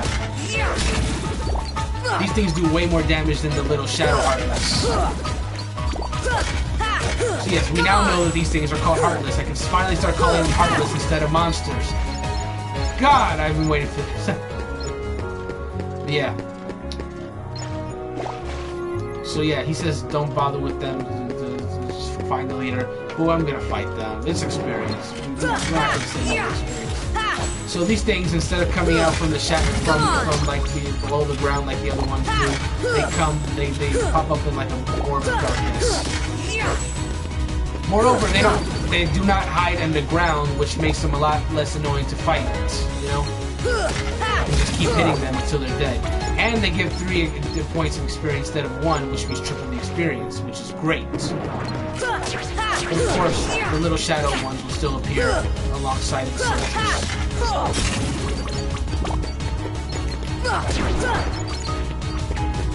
And yes, each Heartless does have a different name. These little ones that we've been fighting, the ones that have been 10 out, they're called shadows. And these ones that look like soldiers are, in fact, called soldiers. So.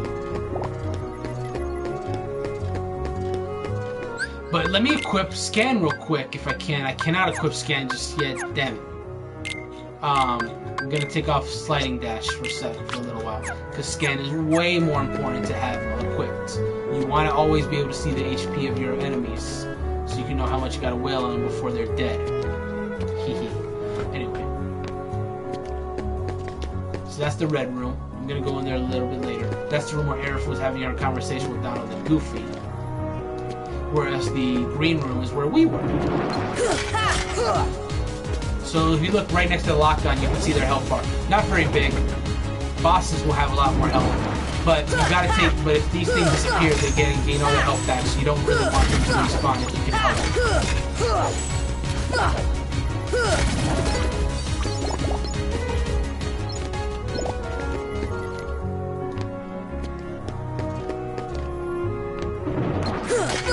Come on! So yeah, one basic combo pretty much gets rid of them, which is pretty good. I should be really close to a level up by now, because I thought oh no, I got my level up through Scan. Duh. No, I'm not close at all. Yeah, I'm starting over. Whoa! I completely... It's camera angle though. It's camera angle. There we go. Alright, that went pretty well. Alright, so we're gonna go out this way. I think First District is still full of Heartless, so I might go back there just for the XP.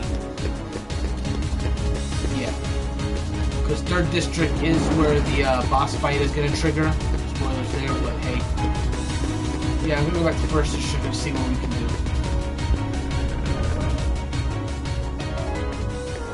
Oh, here's Leon. Yeah.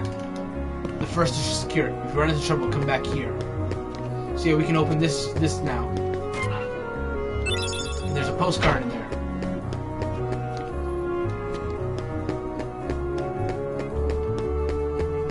So Leon defeated all the Heartless that were in the First District. So this place, and here's Aerith.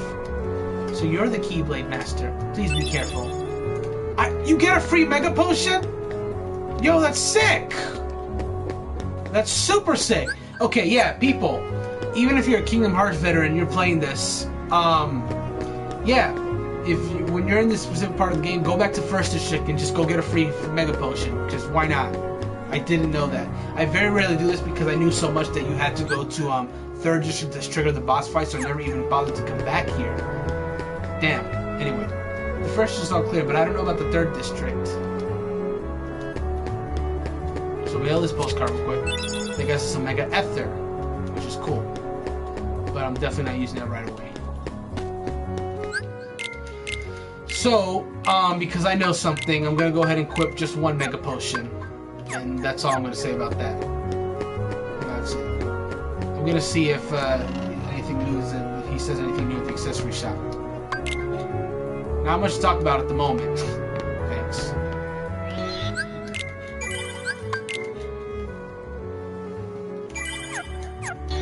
Okay, so that's done. So with that, we're gonna go ahead and slowly make our way to the Third District.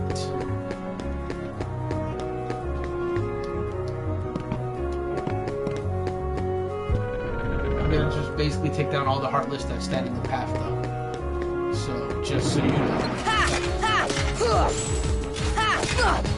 The only thing I don't like is when it does its cyclone maneuver, it becomes temporarily invincible, so your attacks will not really work on it. Like, see, just like that.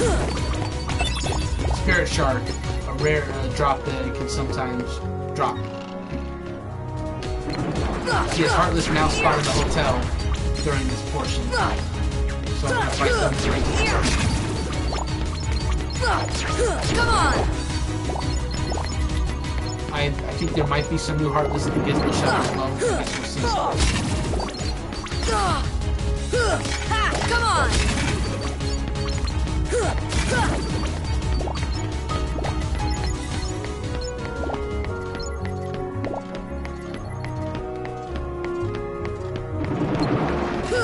Three soldiers.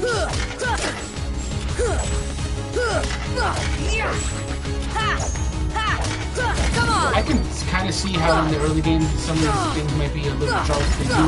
They can hit a little hard, kind of. You just if you just, I mean, as long as you're not cocky, I think you can pretty much handle it. You know. More than that's gonna get some shot. Come on! I'm hoping I can get another AP soon, so that I can use my sliding dash as well, because I'd like to. We'll see. Ooh, so we're gonna have a soldier fight now. So, fun fact as well, in Kingdom Hearts Final Mix, one of the changes they added for Final Mix is they actually recolored some of the Heartless. So, in the original Kingdom Hearts 1 game, these things were actually had like kind of like a gray and bluish color, whereas now they have kind of like an orange tan color. And that's not for every Heartless, it's only for certain Heartless that got a recolor. I kind of wish that there was a way that you could also see their original color as well, like there's a toggle, but that's okay. Because a lot of the colors are cool enough, you know? Come on! Come on!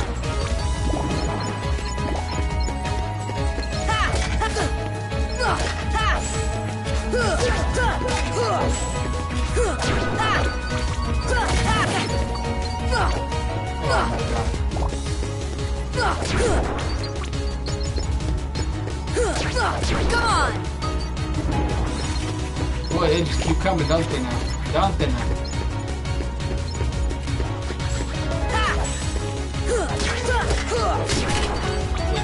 Yeah. But I do like doing these Gizmo shop fights, but they just keep coming. It's not really a good way to get XP when you get to like fight with a nice little group as well. It's fun.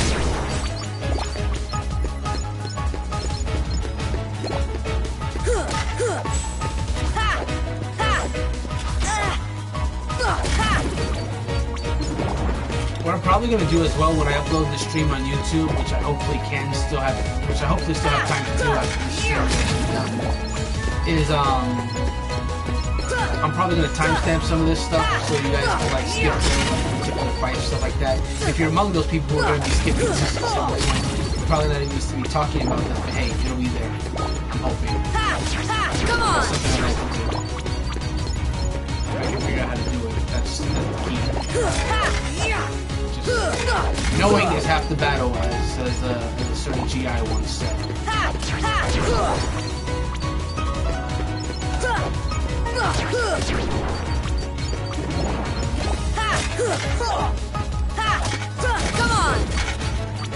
Boy. There's a lot of you, I'll tell you what. But I'm gaining experience, it's happening, I'm gaining levels. Say I'm not. Are we done? Yeah, there we go. I thought that would have to be the last group, because yeah. So I should be nice and fresh for this boss fight that's coming up. Still can't go up the ladder though, which is a shame.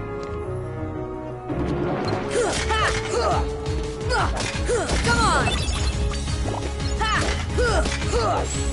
This is a good way to fight. This is a good time to fight soldiers as well and get your spirit shard, which you need a little bit later for your synthesis, if you're so side quest inclined. Which I would assume a lot of people are for Kingdom Hearts. I don't know. Maybe I'm wrong with that. Maybe most people are for the story and whatnot. And then just kind of put it down.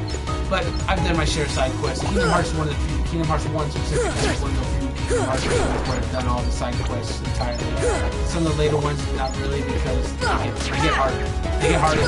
As Kingdom Hearts games go along, I think the overall gameplay gets easier, but the side quests get harder. You have to fight harder bosses as the series goes forward, without a doubt. Which I think is a fair balance, honestly, because you want more people to finish your game, and then you have that little extra challenge for the completion. So I think that's a fair balance. Harder bosses, as opposed to just the whole game being hard. I don't know. Maybe people disagree. Maybe I'm super crazy. Come on! Well, I'm crazy, but I don't know.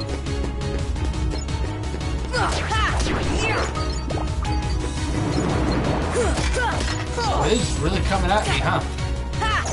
There's no relent here. No love lost between the Heartless and Sora. Come on!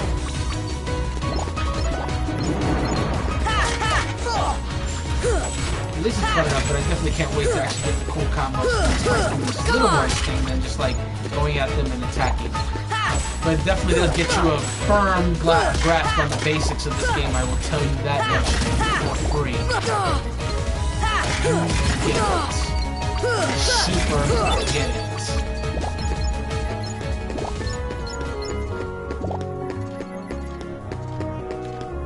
Alright, I'm gonna see if there's any other stragglers out there that I need to take out. Sure enough there is.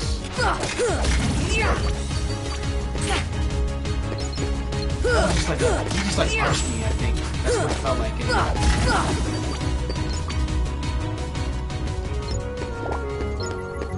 Knowing what I know about future games and what you can do with the Keyblade, the fact that Sora started from the most humble of beginnings when he's literally just doing basic combos and uses the Heartless, it's funny. It's funny. Because the Keyblade users in future Kingdom Hearts games are some crazy stuff. Yeah, that was kind of a spoiler, the fact that there are multiple Keyblade wielders, but hey, that's not a secret. That's not a secret. That yes, Sora's the original Keyblade wielder, but there's others. There's very much others. Will they appear in this game? Maybe, maybe not, but there's others.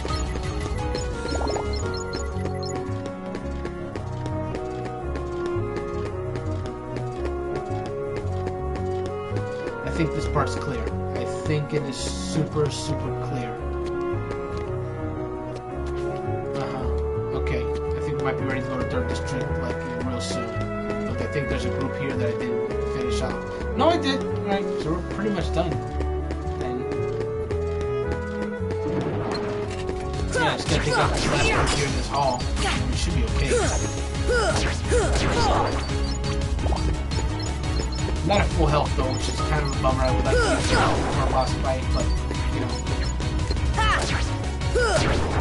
can't be picky. And I'm close to full health. Like, what is that? A sliver of health that I'm missing? We're good. 2 HP. That's fine. We're good for this fight. Item set. Let's go. Boss fight. Let's go. Let go. Let go. Let go. Let go. Let go. No music, so that means something's about to happen. There's Donald Goofy. I got a lot of notifications. Are these the Heartless guys? Let's go get them, Goofy! I think after I'm done with this one, I might call it a day for the stream. I want to have time to like edit this and get us on YouTube and whatnot. Hey, we finally meet!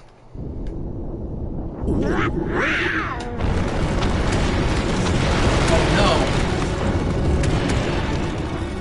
Here come more Heartless. This is the first time I get to fight alongside them. Donald and Goofy, who would be the party members of the whole game. Come on! Now later on in the game, when you learn each other's names or whatnot, when you're healing each other, they'll say, Goofy, or Sora, like whoever you're trying to heal, right? But at the end of the game, they don't know each other's names, so you try to heal them, they'll just sort of be like, here, Goofy will be like, don't give up! Which I think is a nice little touch, because you don't know their names yet. Why would you call someone's name who you haven't met yet?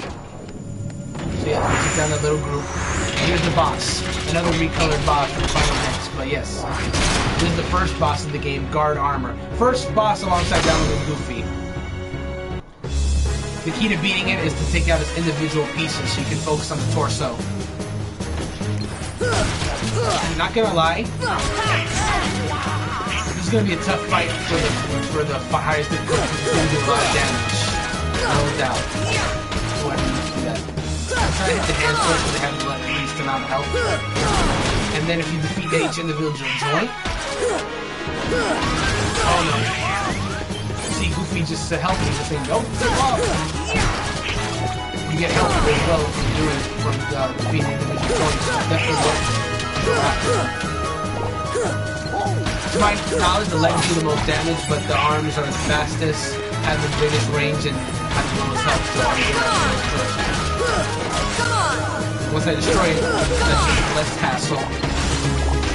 Now we're gonna go after the legs, which have taken some damage since we takes it down. But I'm not really doing that much damage there. You definitely want to get stepped on there. Okay. They're chasing you now. That's bad. That's really bad. I'm gonna go ahead and hit up a Mega Potion. Keep them all everyone check. Why won't they die? There we go.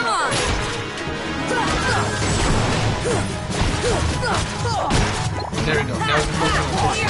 Maybe able to get out of this with no deaths after all.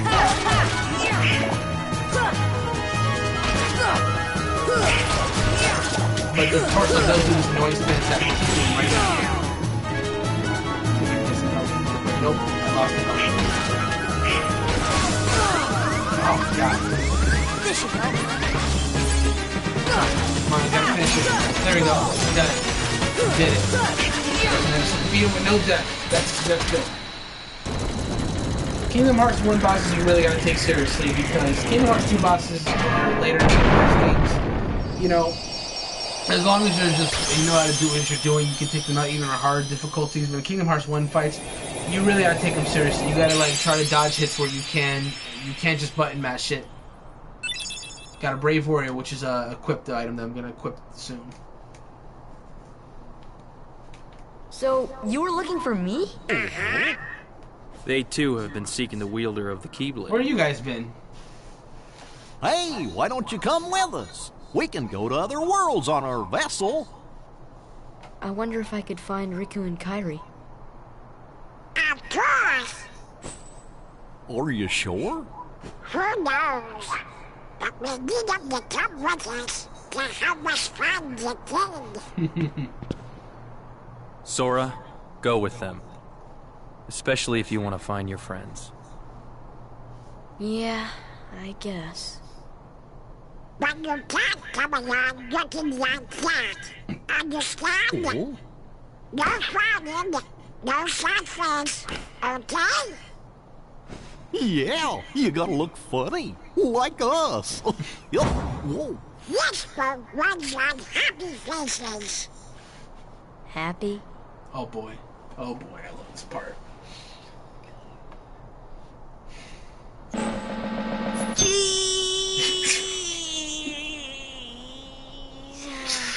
Oh, I love this part so much. That's one funny face. Okay, why not? I'll go with you guys. Double duck. Name's Goofy. I'm Sora. All for one, one for all. Nice.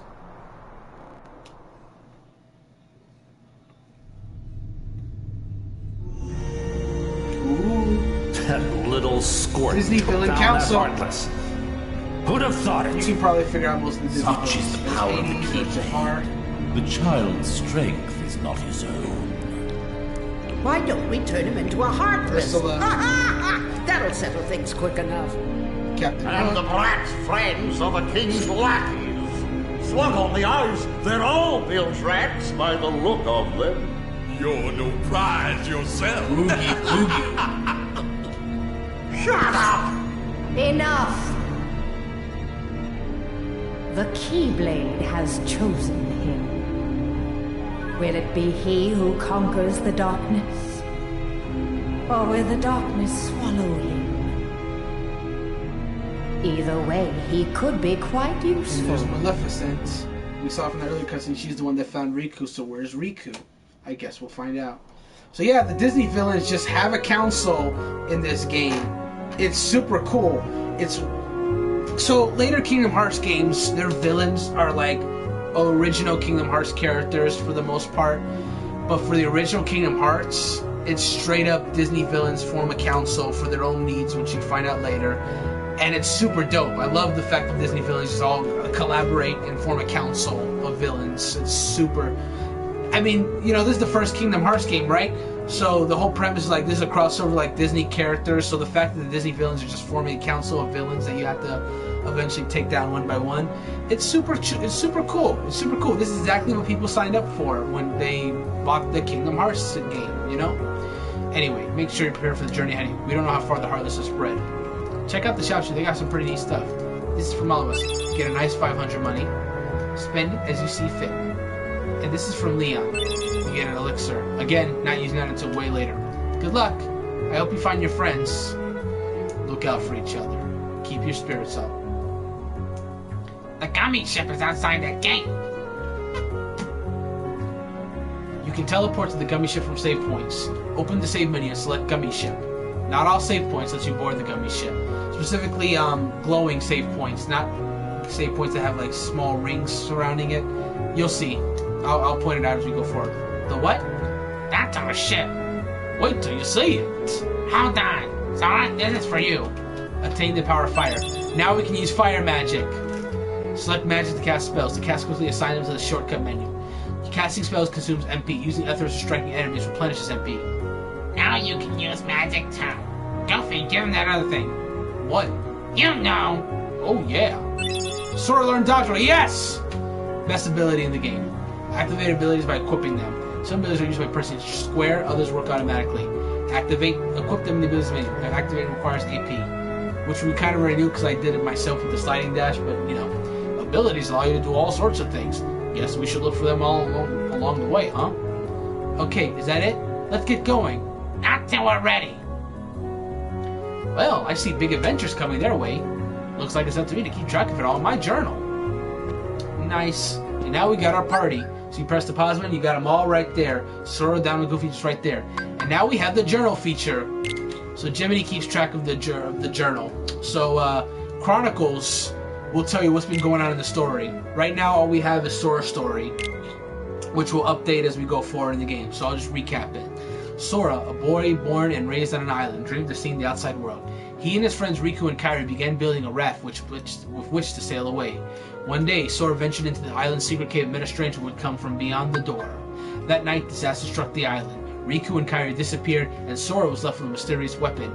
With it, he defeated monsters that had suddenly appeared everywhere, spawned from an enormous sphere of darkness, but the darkness swallowed the island. Meanwhile, Disney Castle was in an uproar. King Mickey had vanished, leaving only a note behind. With this sole clue, Donald and Goofy set out to find him. Somehow, Sora ended up in a place called Traverse Town, where he met Leon, Aerith, and Yuffie, and learned about the Heartless, beings of darkness, and the secret weapon behind his weapon, the Keyblade. It is the key to unlocking some great power. Before long, Sora also met Donald and Goofy, who were looking for Leon and joined forces with them, and that's where we're at in the story.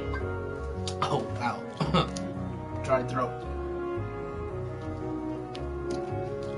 So now we have the characters. Constantly updates. So characters 1 are basically your main characters, or like primary characters, or characters that are not associated with an individual world, the same way as characters 2 would be. So characters 1, we have Sora, of course, the main character. A spirited youth. He was cast into an unknown world when a swarm of the Heartless raided his island. He battles the Heartless with a mysterious weapon called the Keyblade as he searches for his friend Kairi. Then we have Riku. Oh, I should also mention that as you go forward in the game, these update sometimes, if there's a significant thing that happens to said character. So, that's something we'll check later. Islander, a self-confident youth always competing with Sora. He hated the monotony of island life and built a raft with Sora and Kairi to explore the outside world. Riku seems to have vanished along Destiny Islands. Thanks to that final mix scene, though, we know where he is. Well, we know that he's alive anyway. We don't know where he is, but hey. Kairi, Islander. Kairi, Sora, and Riku were best friends. They built a raft to sail out to see new worlds. The three were separated when a mysterious force struck the Destiny Islands. Thus did Sora's search for Kairi begin. Where did did she go? Where did she disappear to? So Mickey is interesting. We all know what Mickey Mouse looks like, but we haven't seen him in this game yet, so he has no portrait there. You try to press the triangle. Oh, that's another thing. You can go to characters, you press triangle, you can get like a little little model of them that you can look at to tilt around and whatnot. Just to yeah, show you that. But Mickey, you can't do that because, you know, hit triangle, nothing happens. Again, yeah, he hasn't appeared in this game. King of Disney Castle. He set out to learn more about the darkness and left instructions for Donald and Goofy to find and follow the Keybearer. No one knows where King Mickey is now, but they're determined to find him. He made his debut in Steamboat Willie 1928. That's another cool thing. If a character has appeared from somewhere besides Kingdom Hearts, tells you where they're from. Tells you where their first appearance is from, and the year that it came out, which is super neat. Donald Duck. Royal Magician. Skilled in magic, but can be a bit short-tempered and stubborn. He set out on the gummy ship with Goofy to find the king. Donald has joined forces with Sora, the key bearer alluded to in the king's letter. Donald made his screen debut in The Wise Little Hen 1934. Goofy. Captain of the Royal Knights. He avoids fighting whenever possible. Mickey's most loyal subject. He set out on the gummy ship with Donald to find Mickey. He has joined forces with Sora, obeying Mickey's command to follow the key bearer. Goofy made his first screen appearance in Mickey's Revue, 1932.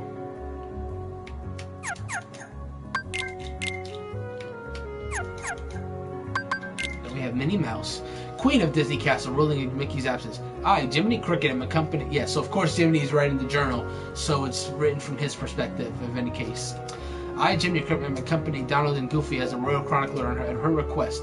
Queen Minnie is more concerned than anyone about the king's appearance. Minnie made her screen debut in Steamboat Willie. Really? She also appeared in Steamboat Willie? Interesting. Now hers, for some reason, you can't actually rotate her model, for whatever reason. I think it's the same for Daisy. No, you can rotate Daisy, which is strange. Daisy Duck, Donald's sweetheart. She's helping Minnie while the others look for King Mickey. She has Donald under her thumb and does a good job of keeping him in line. She originally appeared as Daisy in Mr. Duck Steps Out in 1940. It's a lot of characters.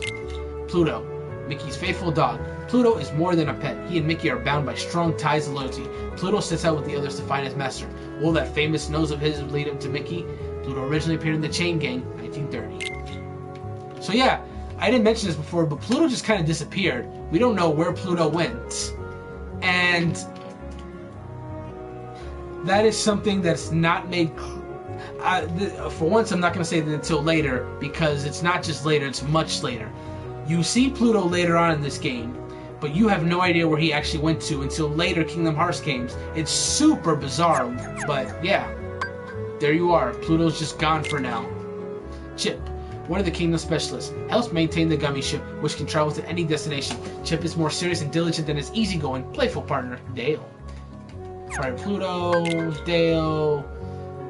Compared to the more serious Chip, he takes a happy-go-lucky approach to life. Huey, you can spot him by his trademark cap. He torments his Uncle Donald, and Donald's definitely 1938.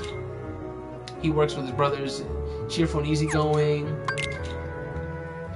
To find him, look for a green cap. Gentle, carefree, but notice a lot of things other people miss. Brooms. I like how the brooms are there because it's just like you barely saw them, but hey.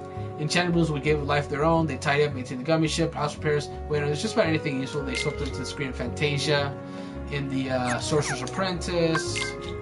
And there's Leon.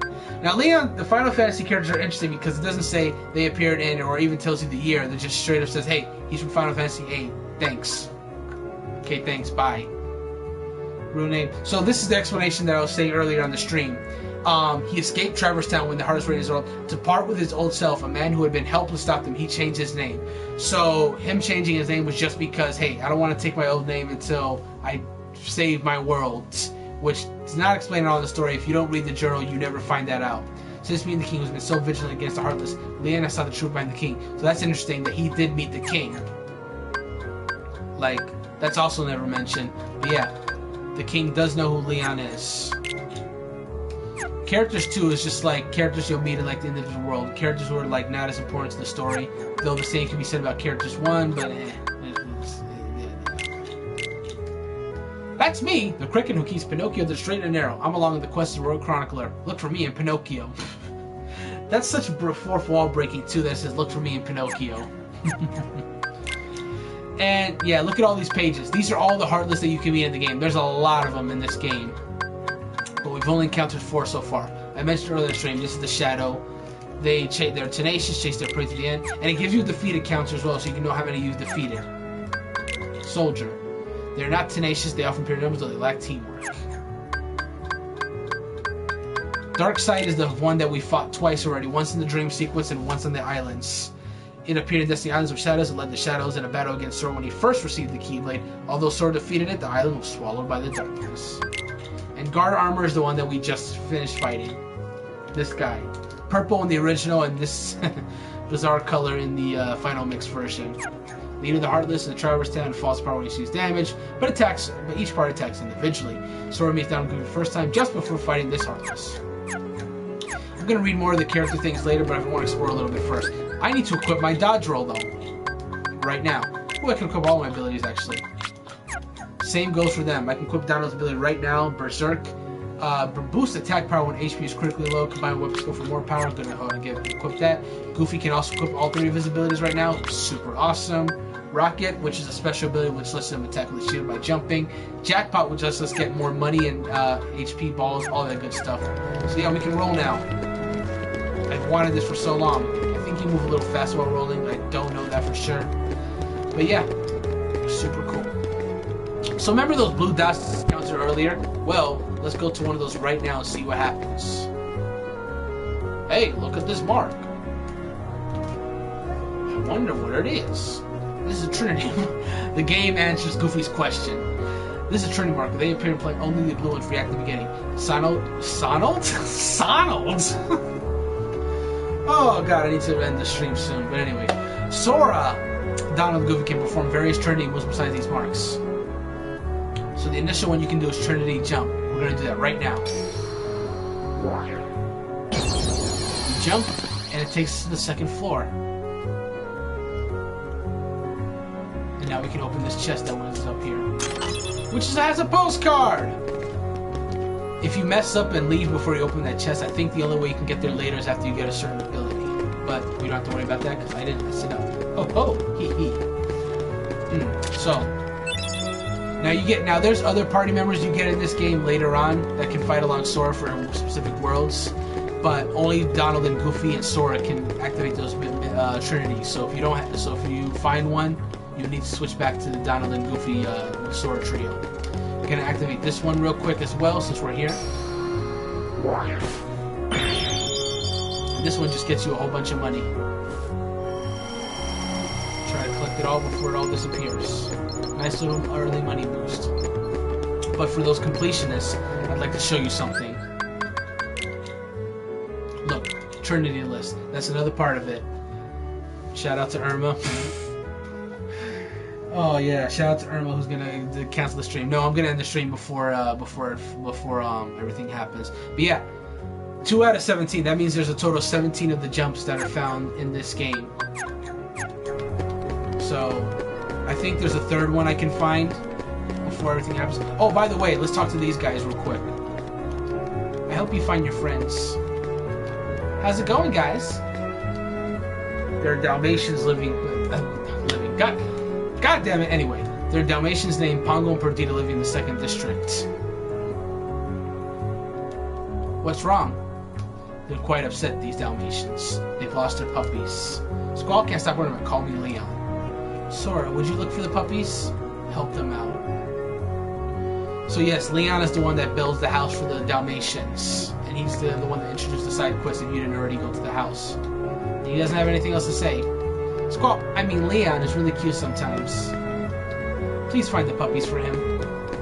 So we can't blow out those candles just yet, so I'm going to leave those alone. Go to the item shop, and I think you can get a reaction from the twins now. Oh, Louie's in charge now.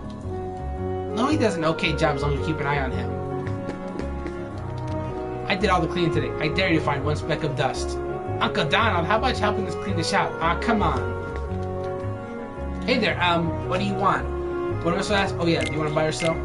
So I'm going to buy because you can now buy items for Donald and Goofy. So I'm going to try to get all of them right now because if you get all the items, it's a trophy. If you manage to... Like, normally I'd sell them when I get the better items, but I'm just going to keep them in the inventory so I can get the trophy. So, get Donald's Morningstar.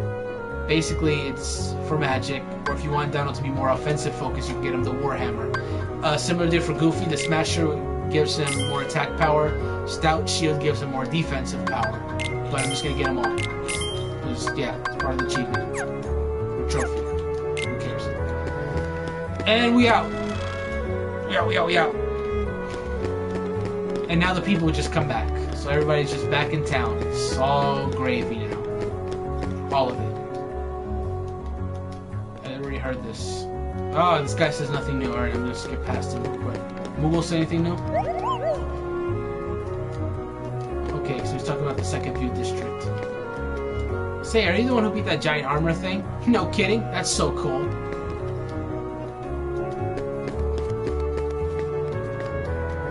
Seeing those shadows reminds me of the day my world was destroyed. Maybe shadows will eventually swallow this world too. People with nowhere else to come turn to come to this town.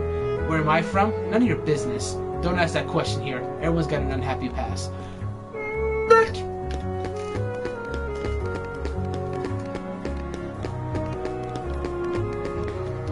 Yo! Oh, this guy says the exact same thing. I thought he was 16. Alright, to the accessory shop. Alright. There's a save point there, but let me talk to Sid real quick. Do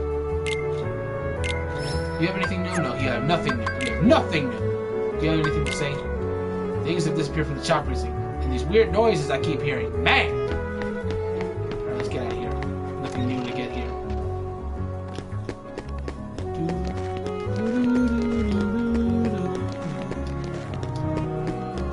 Should we go to the second district? So, cool thing. Every time you defeat a boss in the world until you leave it for the first time is completely clear. So I'm going to walk around town. I'm not going to fight any enemies because they're all gone for the time being. Until I leave the world and come back, they will not respond at all. Right now I'm just looking for the Trinities. I think there's another one that I can find. I just don't know where it is right this second. What I can do is I can go to the roof of the Gizmo shop. Because by going up there, I think I have access to the ladder now. And I can finally get to the roof. Yep, Gizmo shop is completely clear.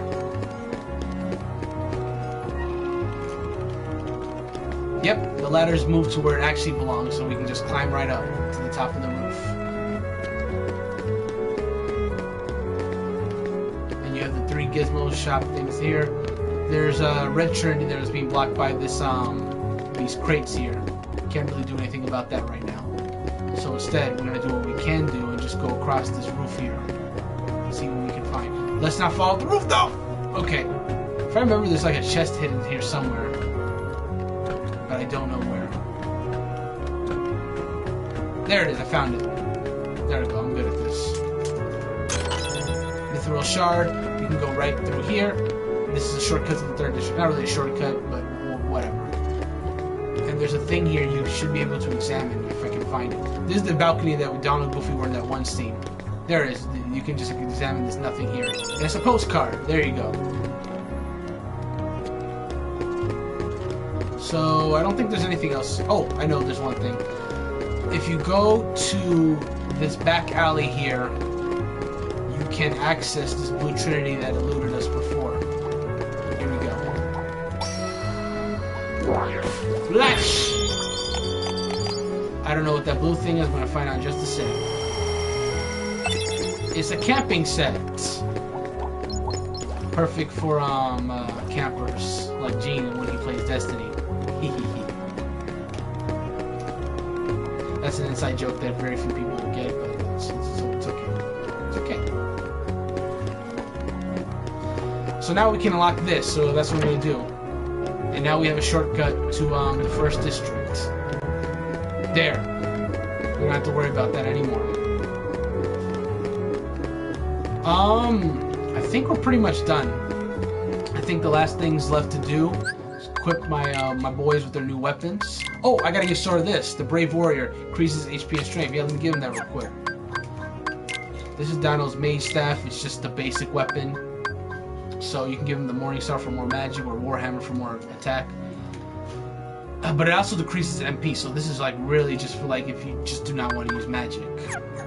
So I'm not sure which one to use yet. I tend to use this one for like bosses. Yeah, I'm gonna do Smasher. It's better just to take down the regular enemies. Whereas Warhammer, you want to save your magic for the bosses. So yeah, Warhammer and Smasher, just go for damage. Don't worry about too much about magic just right now. You know. So now, so I have my shortcut set. You can go to magic to cast your fire, or you can just use the shortcut button and then it's just there. Easy access to fire. So now that we do have the fire, oh damn it, I forgot this as well. You know, I'll do that other part later. But since we do have the fire, we can open this door now. See ya! There. This leads to the mystical house. It's very quiet right now. You gotta do a little bit of platforming here because you need to get across these rocks to get there. Land in the water, you have to go back because the entrance there is like too high up. You can't just swim to it.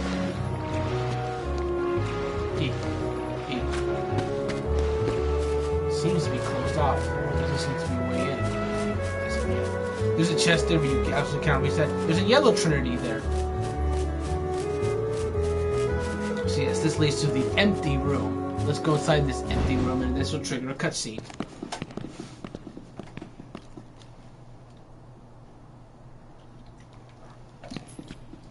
There's something about this musty place.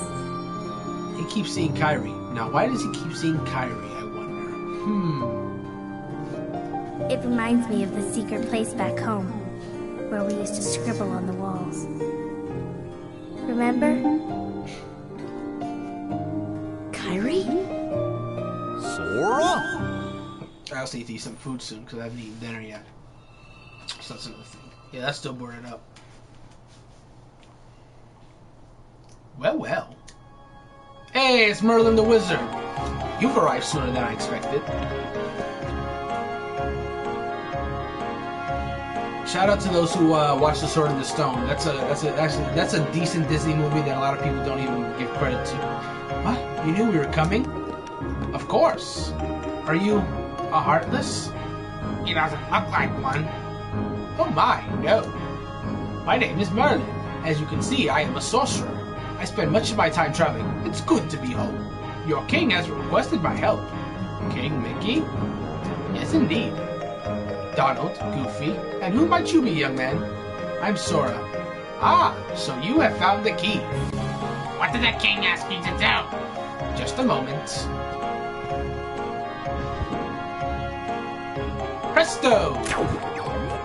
So you have this like mini cutscene here where he just like basically makes the empty room not an empty room. Like this dance that he does while he's getting this all together.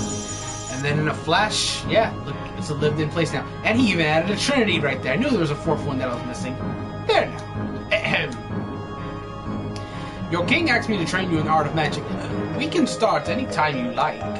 Let me know when you're ready to begin the training. Oh, and one more thing. Oh, that's a familiar carriage. He blocked the wood part of the door with the cabinet. It's the fairy godmother from Cinderella. Hello, I'm the fairy godmother. Your king asked me to help too. I will assist throughout your journey. I do not know how much I can be of help. Do stop by any time.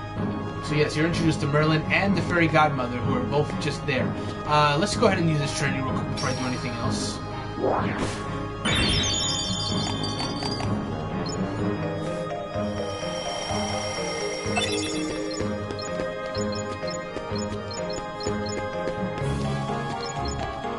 There, got all the monies. I think that's everything in this house. I'm gonna go hit up this save point real quick. There we go. Alright, I'm gonna finish reading the journal and then I'm probably gonna call the stream a day. So who else do we have that we haven't read yet? So now we have Merlin added to the journal as well since we just met him. A great sorcerer living in the outskirts of Traverse Town. Merlin's wisdom and magic powers rank second to none as he teaches Sora and his friends about magic. He has a mysterious bag that can hold anything no matter how large. Merlin first tutored Arthur in How to Be a King in the Sword in the Stone, 1963. So seriously, Kingdom Hearts has not as of yet had you go to Camelot yet. I would love if you did, because I love the Arthurian tales. I think that'd be super cool. Fairy Godmother, a powerful but generous and good-hearted fairy who helps Sora and his friends. Slightly absent-minded but an expert at magic. She gives Sora and others lessons in magic as well.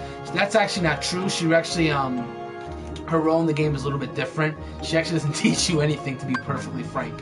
But she first appeared as Cinderella's fairy godmother in Cinderella. Cinderella, by the way, does appear in this game as well, a little bit later down the road. Yuffie, a female ninja who escaped to Traverse Town when her home road was taken by darkness. She stays strong and cheerful in any situation. She works with Leanna and Aerith to unravel the secret of the key. Yes, she's from Final Fantasy VII. We have Aerith. She lost her home to the Heartless at a very young age. Beneath her gentle disposition lies a strong will and a firm sense of duty. Many are naturally drawn to her. Aerith works with Leanne and Yuffie to learn more about the Heartless and the key. We have Sid, owner of an accessory shop in Traverse Town, a highly skilled engineer and a first-rate pilot. When the Heartless invaded his world, he escaped to Traverse Town on a gummy ship he built himself. He is an expert on gummy ships. In fact, 7. So the kids from the island don't really play much of a role in this game, aside from the beginning where you got to spar with them. You have Tidus here, my boy Tidus! A cheerful, self-confident boy who lived on the Destiny Islands. He considers him a champion at everything. Nobody knows what happened after the island disappeared. He is from Final Fantasy X. Selphie. I'm gonna avoid the joke here. A spunky girl who lived on the Destiny Islands. She is rather impulsive and quite the romanticist. Nobody knows what happened after that disappeared. She is from Final Fantasy VIII. We have Waka, my boy Waka. A boy who lived on this island. He looks out for Tidus and Selphie like a big brother. Big brother Waka. Muggles. Many Final Fantasies is where they're from. Escaped to Traverse Town when the Heartless invaded their home. They know how to combine various items to form new ones. I think that is everything. Yep. We've caught up on everyone in the journal. But be assured that there's more characters that will come as we go along further in the story. So, let's talk to the Fairy Godmother real quick. I'm so worried about Cinderella. Yes, so she's worried about Cinderella. Cinderella did not make it out of her world safe. Well, how do I put this? When people lose their worlds, they disappear, but some people escape to this town. Fairy Godmother is one of those because she used her powerful magic to do so. My world has disappeared too. So, you do not visit Cinderella's world in this game. You do in a later game, however. Yes, so we're going to practice some magic.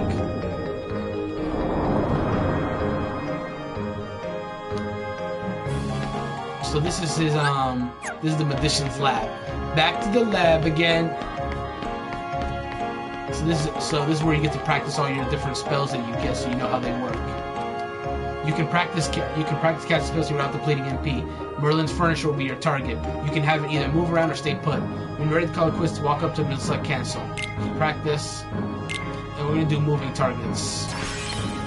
Fire! So fire is just basically a fast casting spell that you want to change so you can attack. You don't want to do it wastefully. I'm only doing it wastefully because you don't have to worry about wasting magic here. Fire! See ya! Fire! Fire! You can do a single attack where you spam it and you just do combos. But you don't have a lot of magic in the beginning, so you don't want to spam it really. Fire! Fire! Fire! Right. See ya!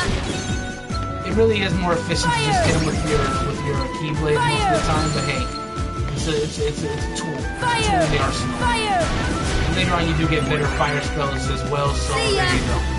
And there's more spells in general. But that's how the fire works. It's just a quick rocket-like spell. Blizzard gets is like a more sprint spell. Thunder gets a widespread area, and so on. Yeah, we're done. I just wanted to get a little practice here, just so I can get the feel. And now we're gonna go back to the station. So that is gonna conclude the stream here. It is like almost 5 o'clock. I have some last preparation to do for the hurricane. Like Kevin said, shout out to Irma. So it's gonna have to be the end right there. But I will be fine. This Kingdom Hearts playthrough will continue indefinitely. Just don't know when that's gonna happen. But to everyone who came out, I would like to say thank you, and I will catch you guys next time. Bye-bye.